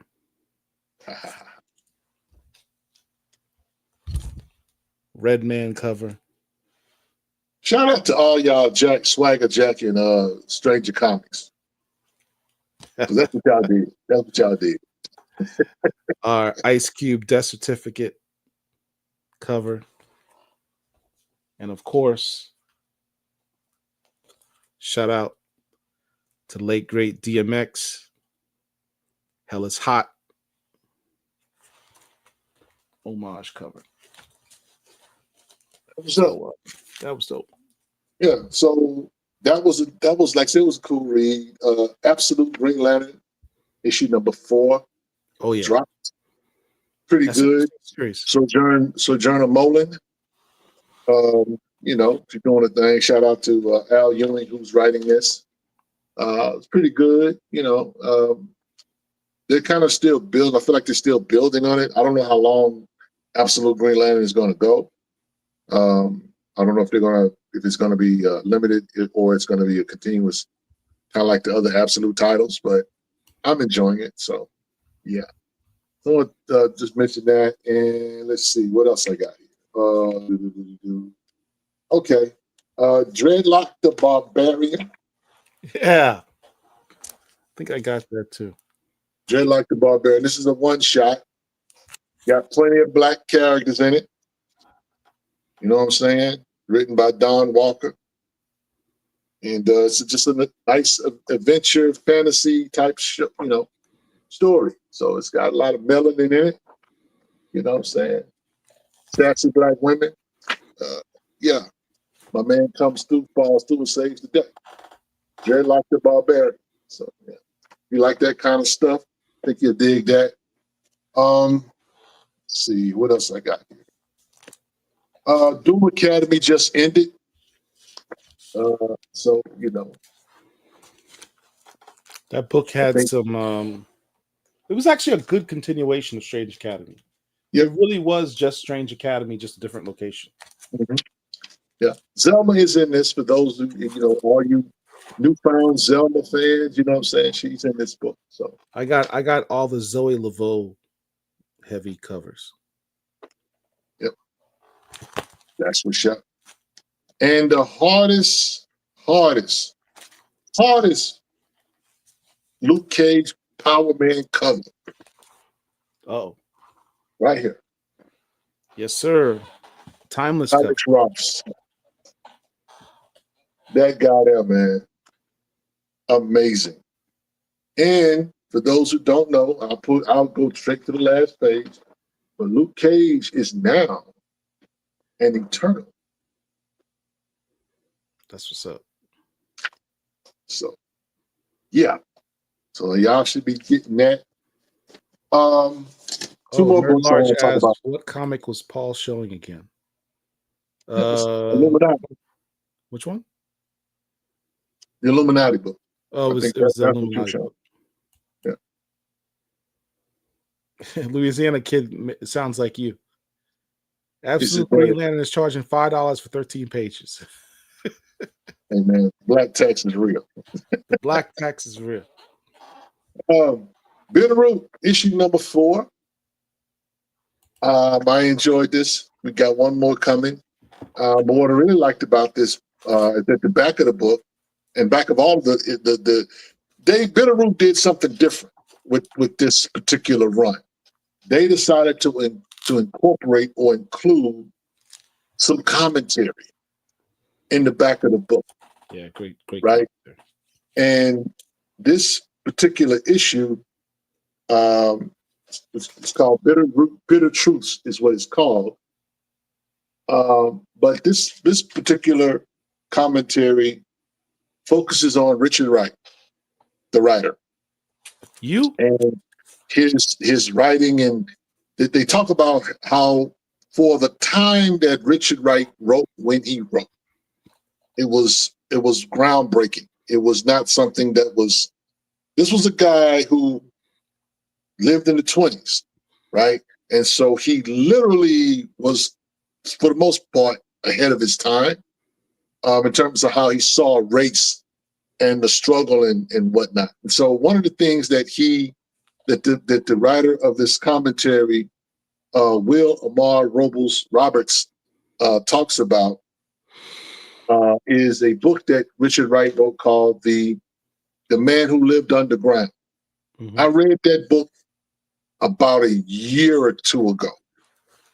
And fascinating book. And it's about a man who was accused of a crime, and he escapes jail, and he literally is living underground, living in a subterranean, basically where the manhole, he lives in underneath the ground, the actual ground. But it's an amazing thing. And so he talks about that in this particular commentary, and how it, some of Bitterroot reflects that. And some of the directions that Bitterroot is going is kind of reflecting that. So I don't think Bitterroot is going away. I know they're talking about they got the machine back started up in terms of the movie or the show. They got that going again. So that's great. Why? Shout out to them. Because of interest in this. Mm-hmm. Absolutely. So we're going to get more Bitterroot in the comics space, and we're not sure when. But we do have one more issue to this limited story. So I want to talk about that. And lastly, this particular book here, Comics and the Movement. I wish I'd gotten that. I ordered that cover. I wanted to get the John Jennings Black Panther cover. Yep. And by Good Trouble Comics. And basically, this is a comic book talking about the comics of the struggle. And they're going to reprint comics from back in the day. And so you and I can have them if you don't have the originals. The first comic book that they reprinted was the Martin Luther King and Montgomery story. So you have the whole comic book intact, the whole shebang, and it's written on newspaper like it was back in the day. And so there are going to be other episodes or other issues as well. And they have other stories too, different drawings and things of that nature. It's an amazing comic book project. It's not cheap. It's a $10 tag, but I think for what you get on the inside, it's worth it. So yeah. And so you learn a little bit about the Black Panther Party. And man, I don't know if they're gonna reprint Eldridge, but yeah, I would love to see that. But anyway, Nerd Austin, didn't Richard Wright's protagonist, Invisible Man, live underground for a while too? I believe so. But the what I do know, because I have not read Invisible Man, I've read Native Son, I've read 8 Men, I've read the Man That Lived Underground, read Black Boy. But I believe so. It's something about that, because you got to understand, one of the things I've noticed about Richard Wright as a writer is that he talks a lot about poverty. A lot of his story, his coming up story, his coming of age story, his growing up, he grew up in abject poverty. We're not talking about SNAP benefits. You go to the store and get a cartload of groceries, poverty. No, we're talking about sharecropping, no shoes, no running water poverty, that kind of poverty. but he talks a lot about that. And so it's interesting in that sometimes when he writes, he literally puts you in the seat of that situation, and you have to either read and force yourself through it, because it's depressing. But for what he was able to uncover and show in terms of life of a young Black man, particularly, was amazing. He was definitely an incredible writer, and that was my father's favorite writer, which is why he named me Richard Wright. My name is Richard Wright because of Richard Wright, the author. So yeah. What's up? Have a couple comments here. Damon Watts, have y'all ever seen a character that's not a particular race but you perceive as Black? Mine is Deathbird. I don't know. Jazz from the Transformers, Martian Manhunter, Panthro. Hong Kong Phooey. What did you say? Panthro? Panthro, absolutely. Panthro. We always going back and forth. Herschel, for no reason, don't like us mentioning Panthro as Black. That gets on his nerves sometimes. So yeah, Hong Kong Phooey was voiced by Scatman Crothers. Hong Kong Phooey is absolutely Black. I don't care what anybody says. He's absolutely Black. That's a Black dog. Bobby Crow Train says Deadpool when written by Joe Kelly. Which is interesting too, because Deadpool has a Black daughter. Are you reading the Deadpool Wolverines book? I have some of them. Yeah. I'm not falling down that rabbit hole. It is just too much. Shout out to Cody Ziegler. Cody Ziegler's doing his thing. He's one of the most slept-on writers over at Marvel. He's giving Miles Morales a huge build-up of his Rogues Gallery, which is dope. Jay says, can they reprint Eben and Lobo Dale comics? I need those. Man, I've been saying that for years. They've been. Well, I'm gonna say this. There's nothing like the original. I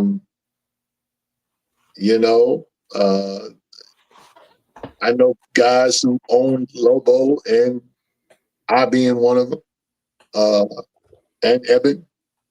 And I will just tell you, I don't have an Eben. I wish I had an Eben. But I'm saying those who have those books don't want that reprinted. You want the value on those books to continue to rise.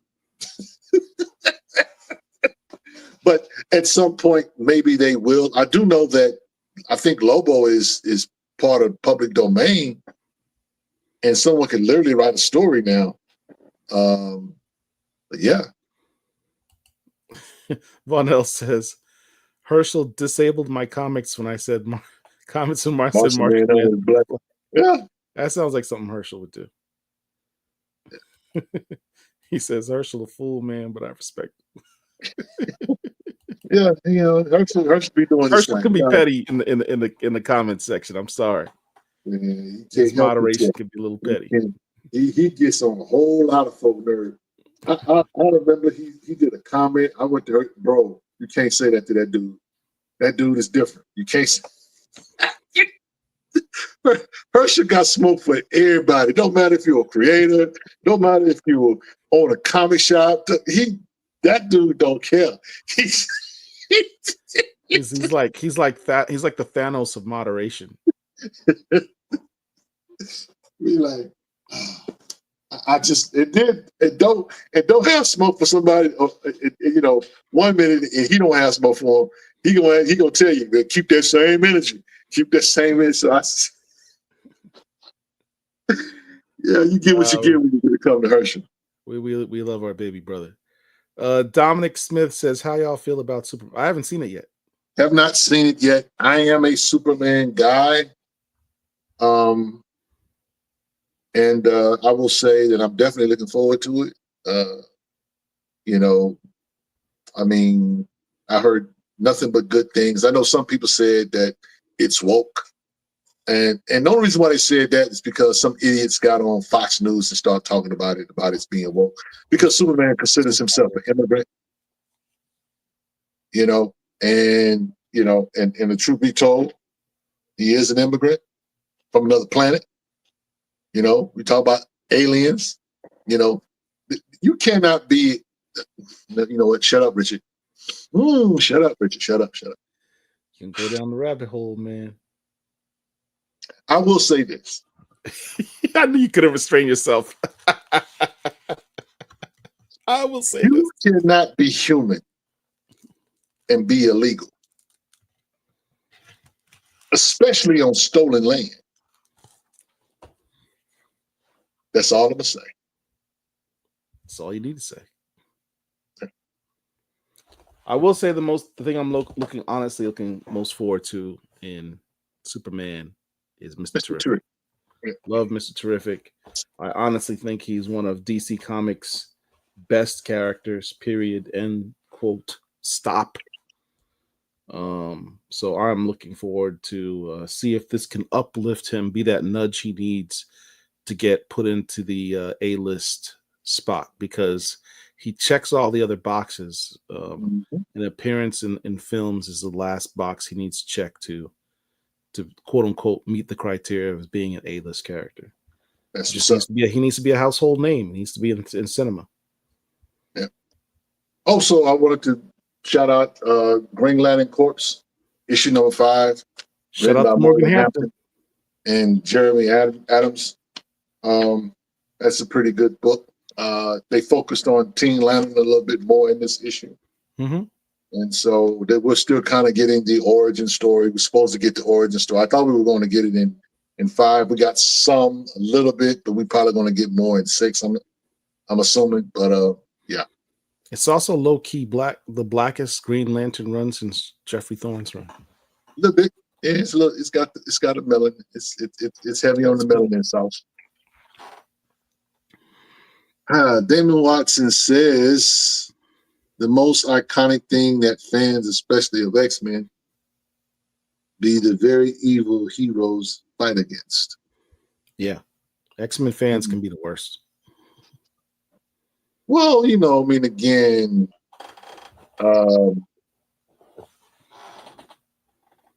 nerds are a strange lot.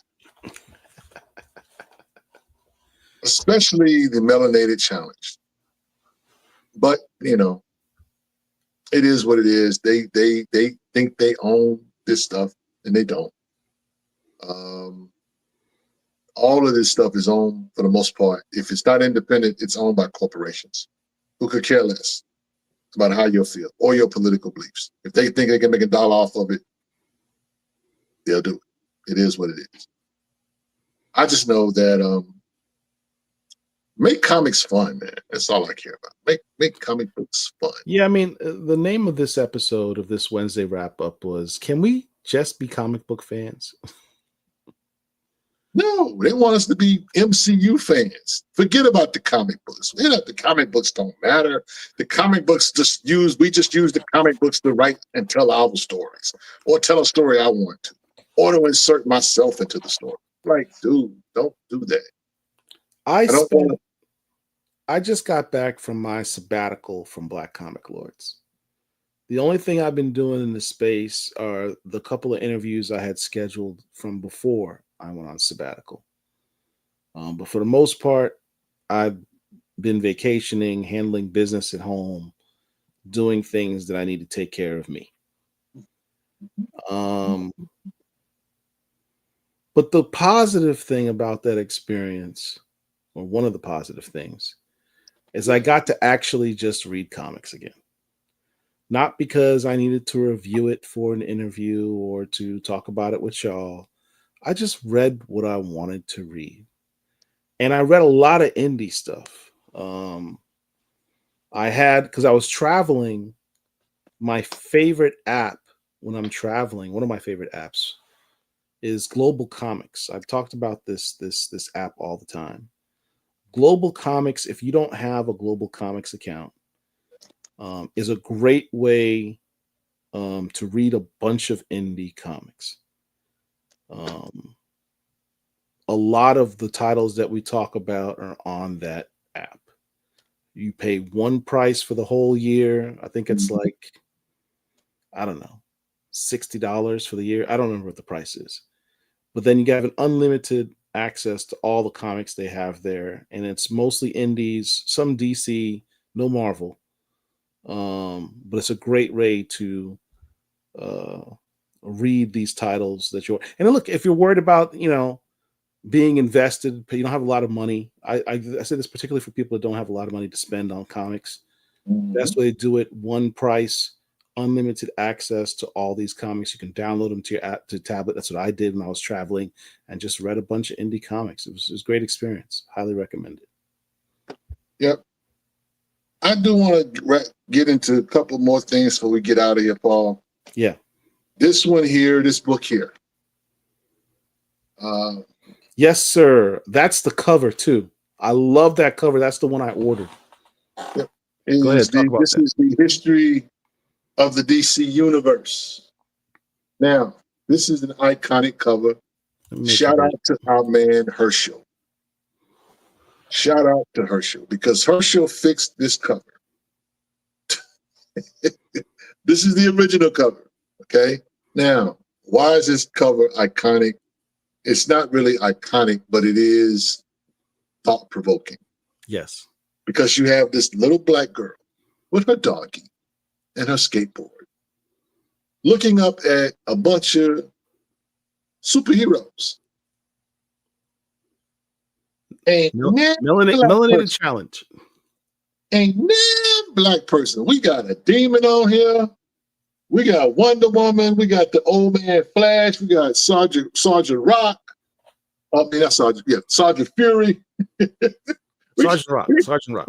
I'm sorry, Sergeant Rock. We got the Ringo Kid or whatever they call him. We got Commande on here. Ain't no black people on this cover. So what's the little girl's comment that she says? Wow. Now, for some people, not us, some people would view her comment and think she's looking at them with amazement. Yeah. Me and us look at that and we're like, she's wow. Y'all actually have a whole billboard with not a single hero that looks like if they were keeping it 100, it wouldn't just say wow with a exclamation point. It didn't even wow with a dot, just a period. Wow. But yeah. So says it's wild how somebody drew that and didn't think to include any black heroes. I don't know. I wonder, because they didn't have to make the little girl black.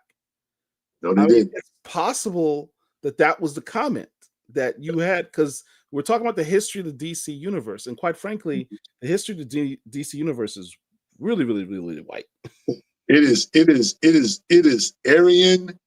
It is Norse. It is Greek. The original DC universe. It is very white. It is very white. Crisis, post New 52, revised histories of the DC universe. I have the original history of the DC universe in my collection. I can tell you, it's very white. Yeah. It is very, very white. And so when some of these dudes get upset about race swaps and this, that, and the third, I don't even get mad, because I know what the intent or the original intent of these creators back in the day were. Right. It is what it is. I'm not mad. I'm just black. But look, inside the book, though, there is a page or two that you might find intriguing. This particular page, not this one, but this one here. Let me see. Which one? Let me take my hand off. This page here. It's got some history of the wizard, who is black, and this is basically talking about the pantheon of Shazam, the Egyptian pantheon of Shazam. And at the bottom of it, right here in the corner, I'm sorry, let me go back. I'm really messing this up. Is on this side is Nubia. See Nubia right here. So there's a page dedicated to the Egyptian pantheon in the book. there's another page in the book that has this little fella in it. Let me swing it over. Can't identify my pen. See where my finger is? Right here, right below there. That baby is reminiscent of Superman, but that's not Superman. That's not Kal-El. That's Augustus Freeman. That's Icon. Icon. So DC has formally included the Milestone universe into the DC universe, according to this book. And So we got that. we know that is probably true, because if you look at the interview that we had with Joe Illich about his Bloodletter book, he said, I have a major announcement. There's a major announcement that's going to be made on, I think he said June 25th or whatever the date was. And I was like, what is it? He's like, you have to wait. And that's the date that book dropped. So I suspect that the revelation, the huge announcement, is that Milestone will now be formally joining the DC universe. Yep. Again. Yep. Which begs the question. Yeah. Here's, think about it. After that happened, there was an interview with James Gunn. Someone asked James Gunn, what's up with Static Shock?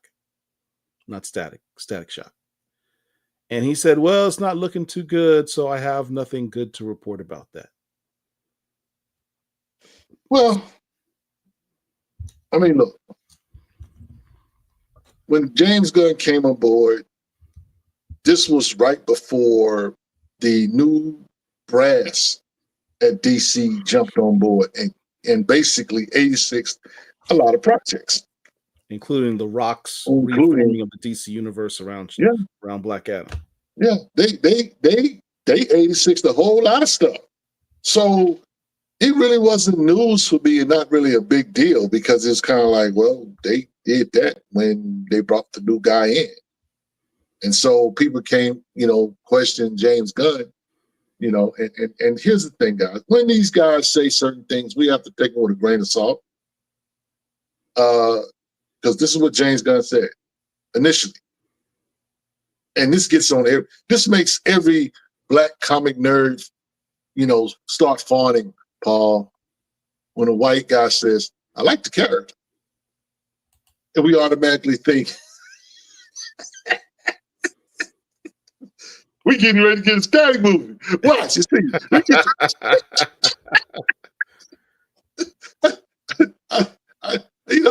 All they got to do is say, I like the character. And we run off with it. It's just like, a church girl meets a guy who loves the Lord and can quote scripture. Oh, I'll wait this next week. No, he just said he liked the character. So when he was asked initially about that was when he first came on board, right? So he's having this interview. He's promoting Superman. He ain't thinking about Static. Somebody hits him with that question. Well, what about Static Shock? Don't have nothing really. I like the character. He reminds you what he told you. I like the character, but no, we don't have anything on that front. It is tied up in complexities, is what he said. Yeah, tied up in complexity, which is translation that you ain't getting that movie no time soon. Don't ask me about it. We still trying to get through the complexities. Because, again, it's not a hard thing for them to do. If they wanted a Static movie, you would get a Static movie. They don't. Not right now. And it is what it is. I don't feel some type of way about it.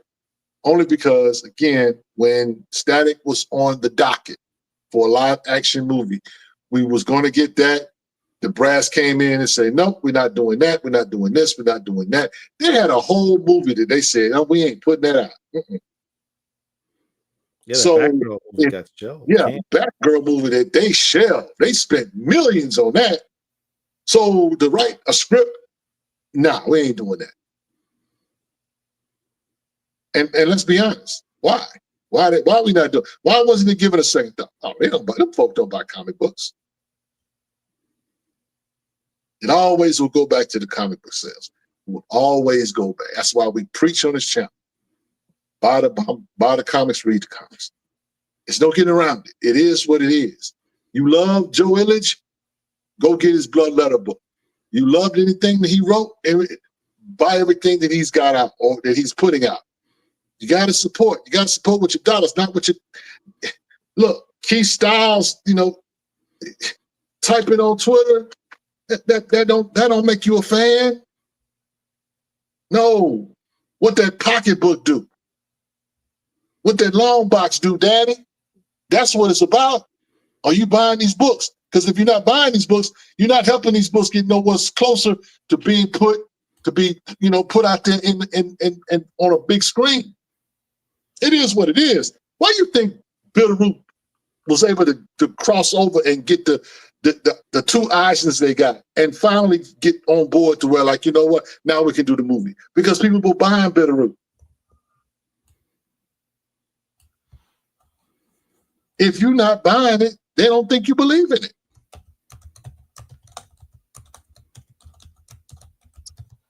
Yeah. So again, I'm sorry, y'all. Or as we like to say, what's on your pull list?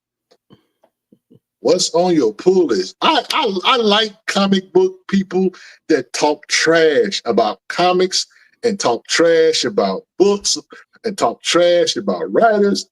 But if you can't show me your collection, I'm looking at you like, okay.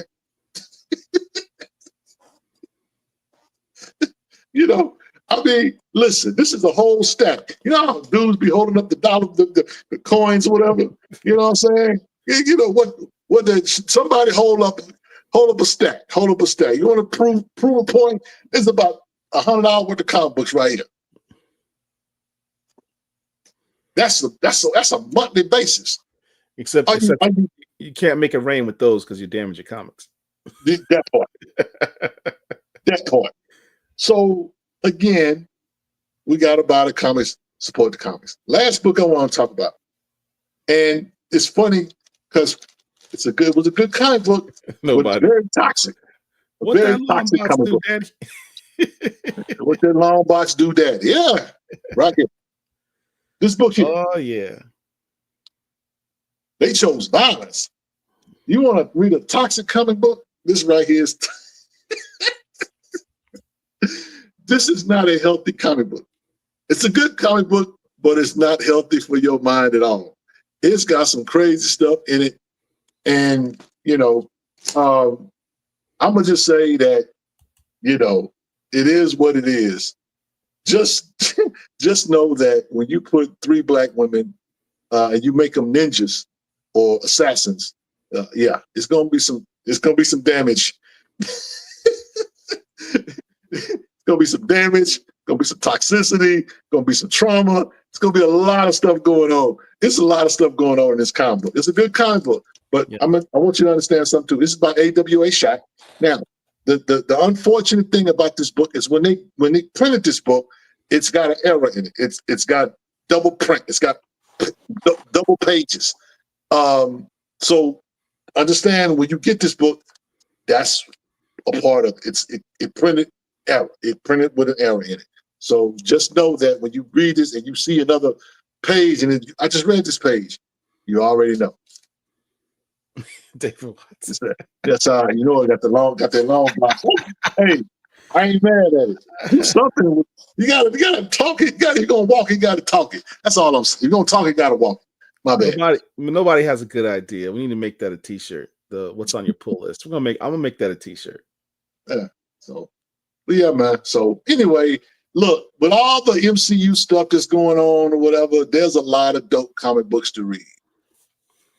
The good thing about, my daughter made this comment. I told you my daughter likes to read. And she made some comment about reading is like having a movie in your head, right? Comics, the same thing. It's like MCU's great, DCU's great. Nothing beats a comic book, man, because every comic book is its own mini movie. There's no scale. It's an unlimited budget when it comes to a comic book. You don't have to worry about, can we make that happen with CGI or happen. The comic book is limitless. It's only limited by the talent of the people with the pens. Yep. So it makes it a beautiful thing.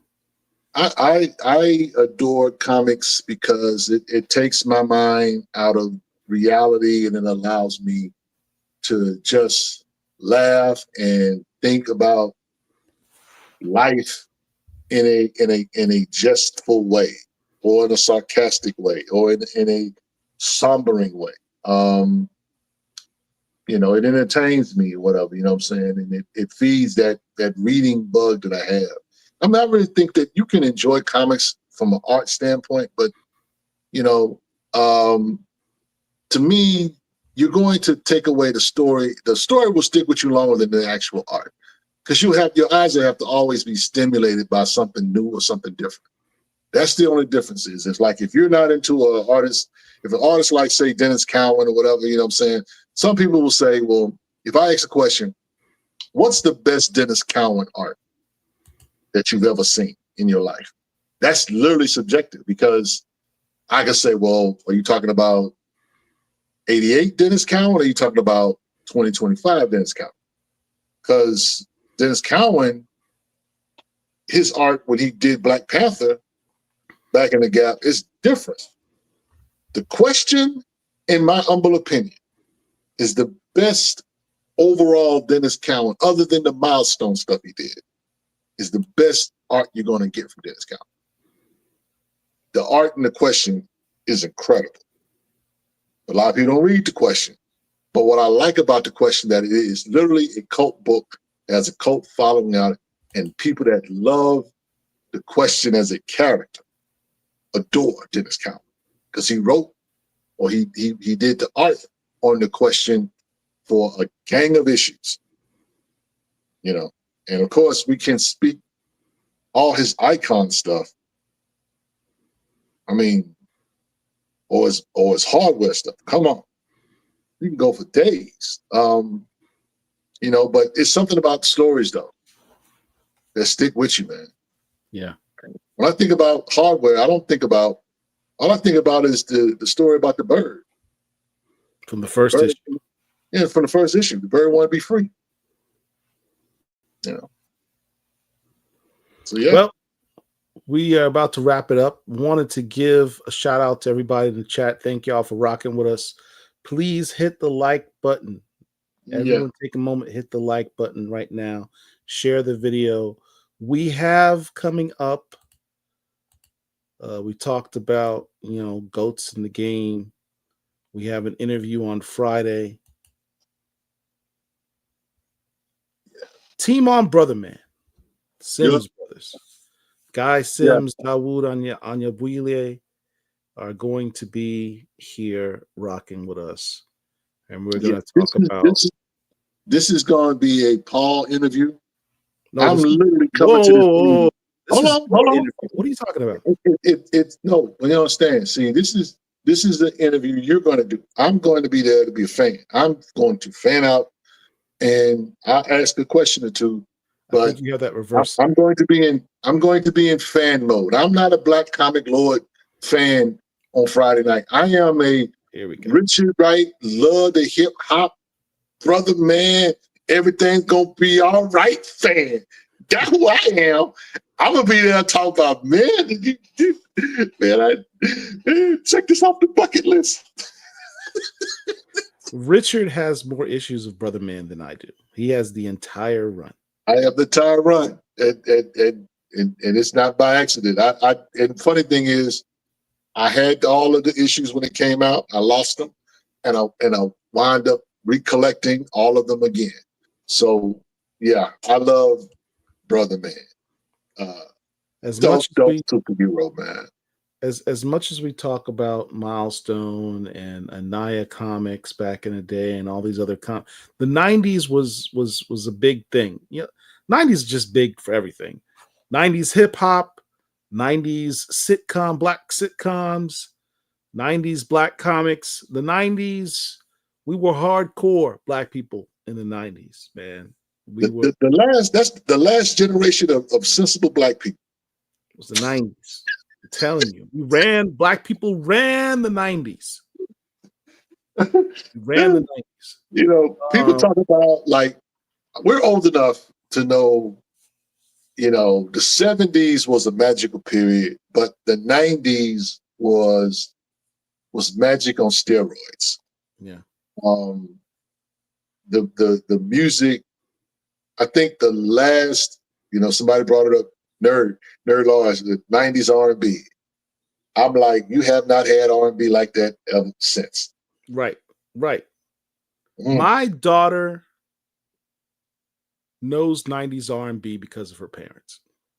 It's weird.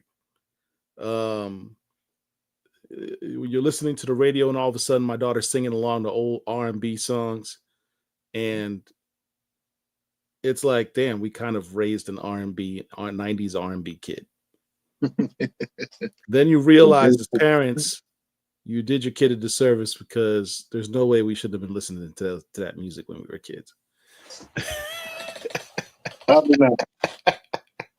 Yo, we got to get out of here, man. Let's get out. We got to get out of here. Check us out on Friday. The Brother Man interview. It really is going to be led off by Richard. I'm just setting it up and doing some stuff. Richard's the one who has all the comics. He's going to be leading that interview. I don't know about that. I told you, I'm here to just ask. Stop. I brought up the 90s for a reason. We had a black mecca of comics in the 90s, but the book that started it out, the one that's in the Smithsonian, was Brother Man. That came out in 1990, 3 years before Milestone, and 2 years before Naya Comics. It was Brother Man. That was what kicked off the black mecca of comics in the 90s, was Brother Man. So it's a very important book. Some very important brothers. So we're looking forward to that. It's gonna be a conversation. Ain't gonna be a full blown interview. I told you, I'm too much of a fan that night. I listen. I will try to prepare something. Try. There's no try, Yoda. Whatever. I'm just saying. This is, you know, I mean, look. That was a magical time, because in my humble opinion, this is the book that really connected hip hop with comics. Yeah. There was other books, you know, people bring up Rapping Max the Robot. Fine. Might be the first. History. Fine. EMC Squared. Fine. No, that's the book. That's the book that had the hip hop elements in it. That's the book that had the graffiti style elements in it. That's the book that showed you, quote unquote, New York City. They call it Big City. It might as well be NY, as far as I'm concerned. But we'll talk in details, and we'll give you guys some tidbits on Brother Man on Friday night. So y'all stay tuned. We're gonna have a good time. Yes, sir. All right. Shout out to the chat. Thank y'all. And Black Comic Lords, we got you. Peace.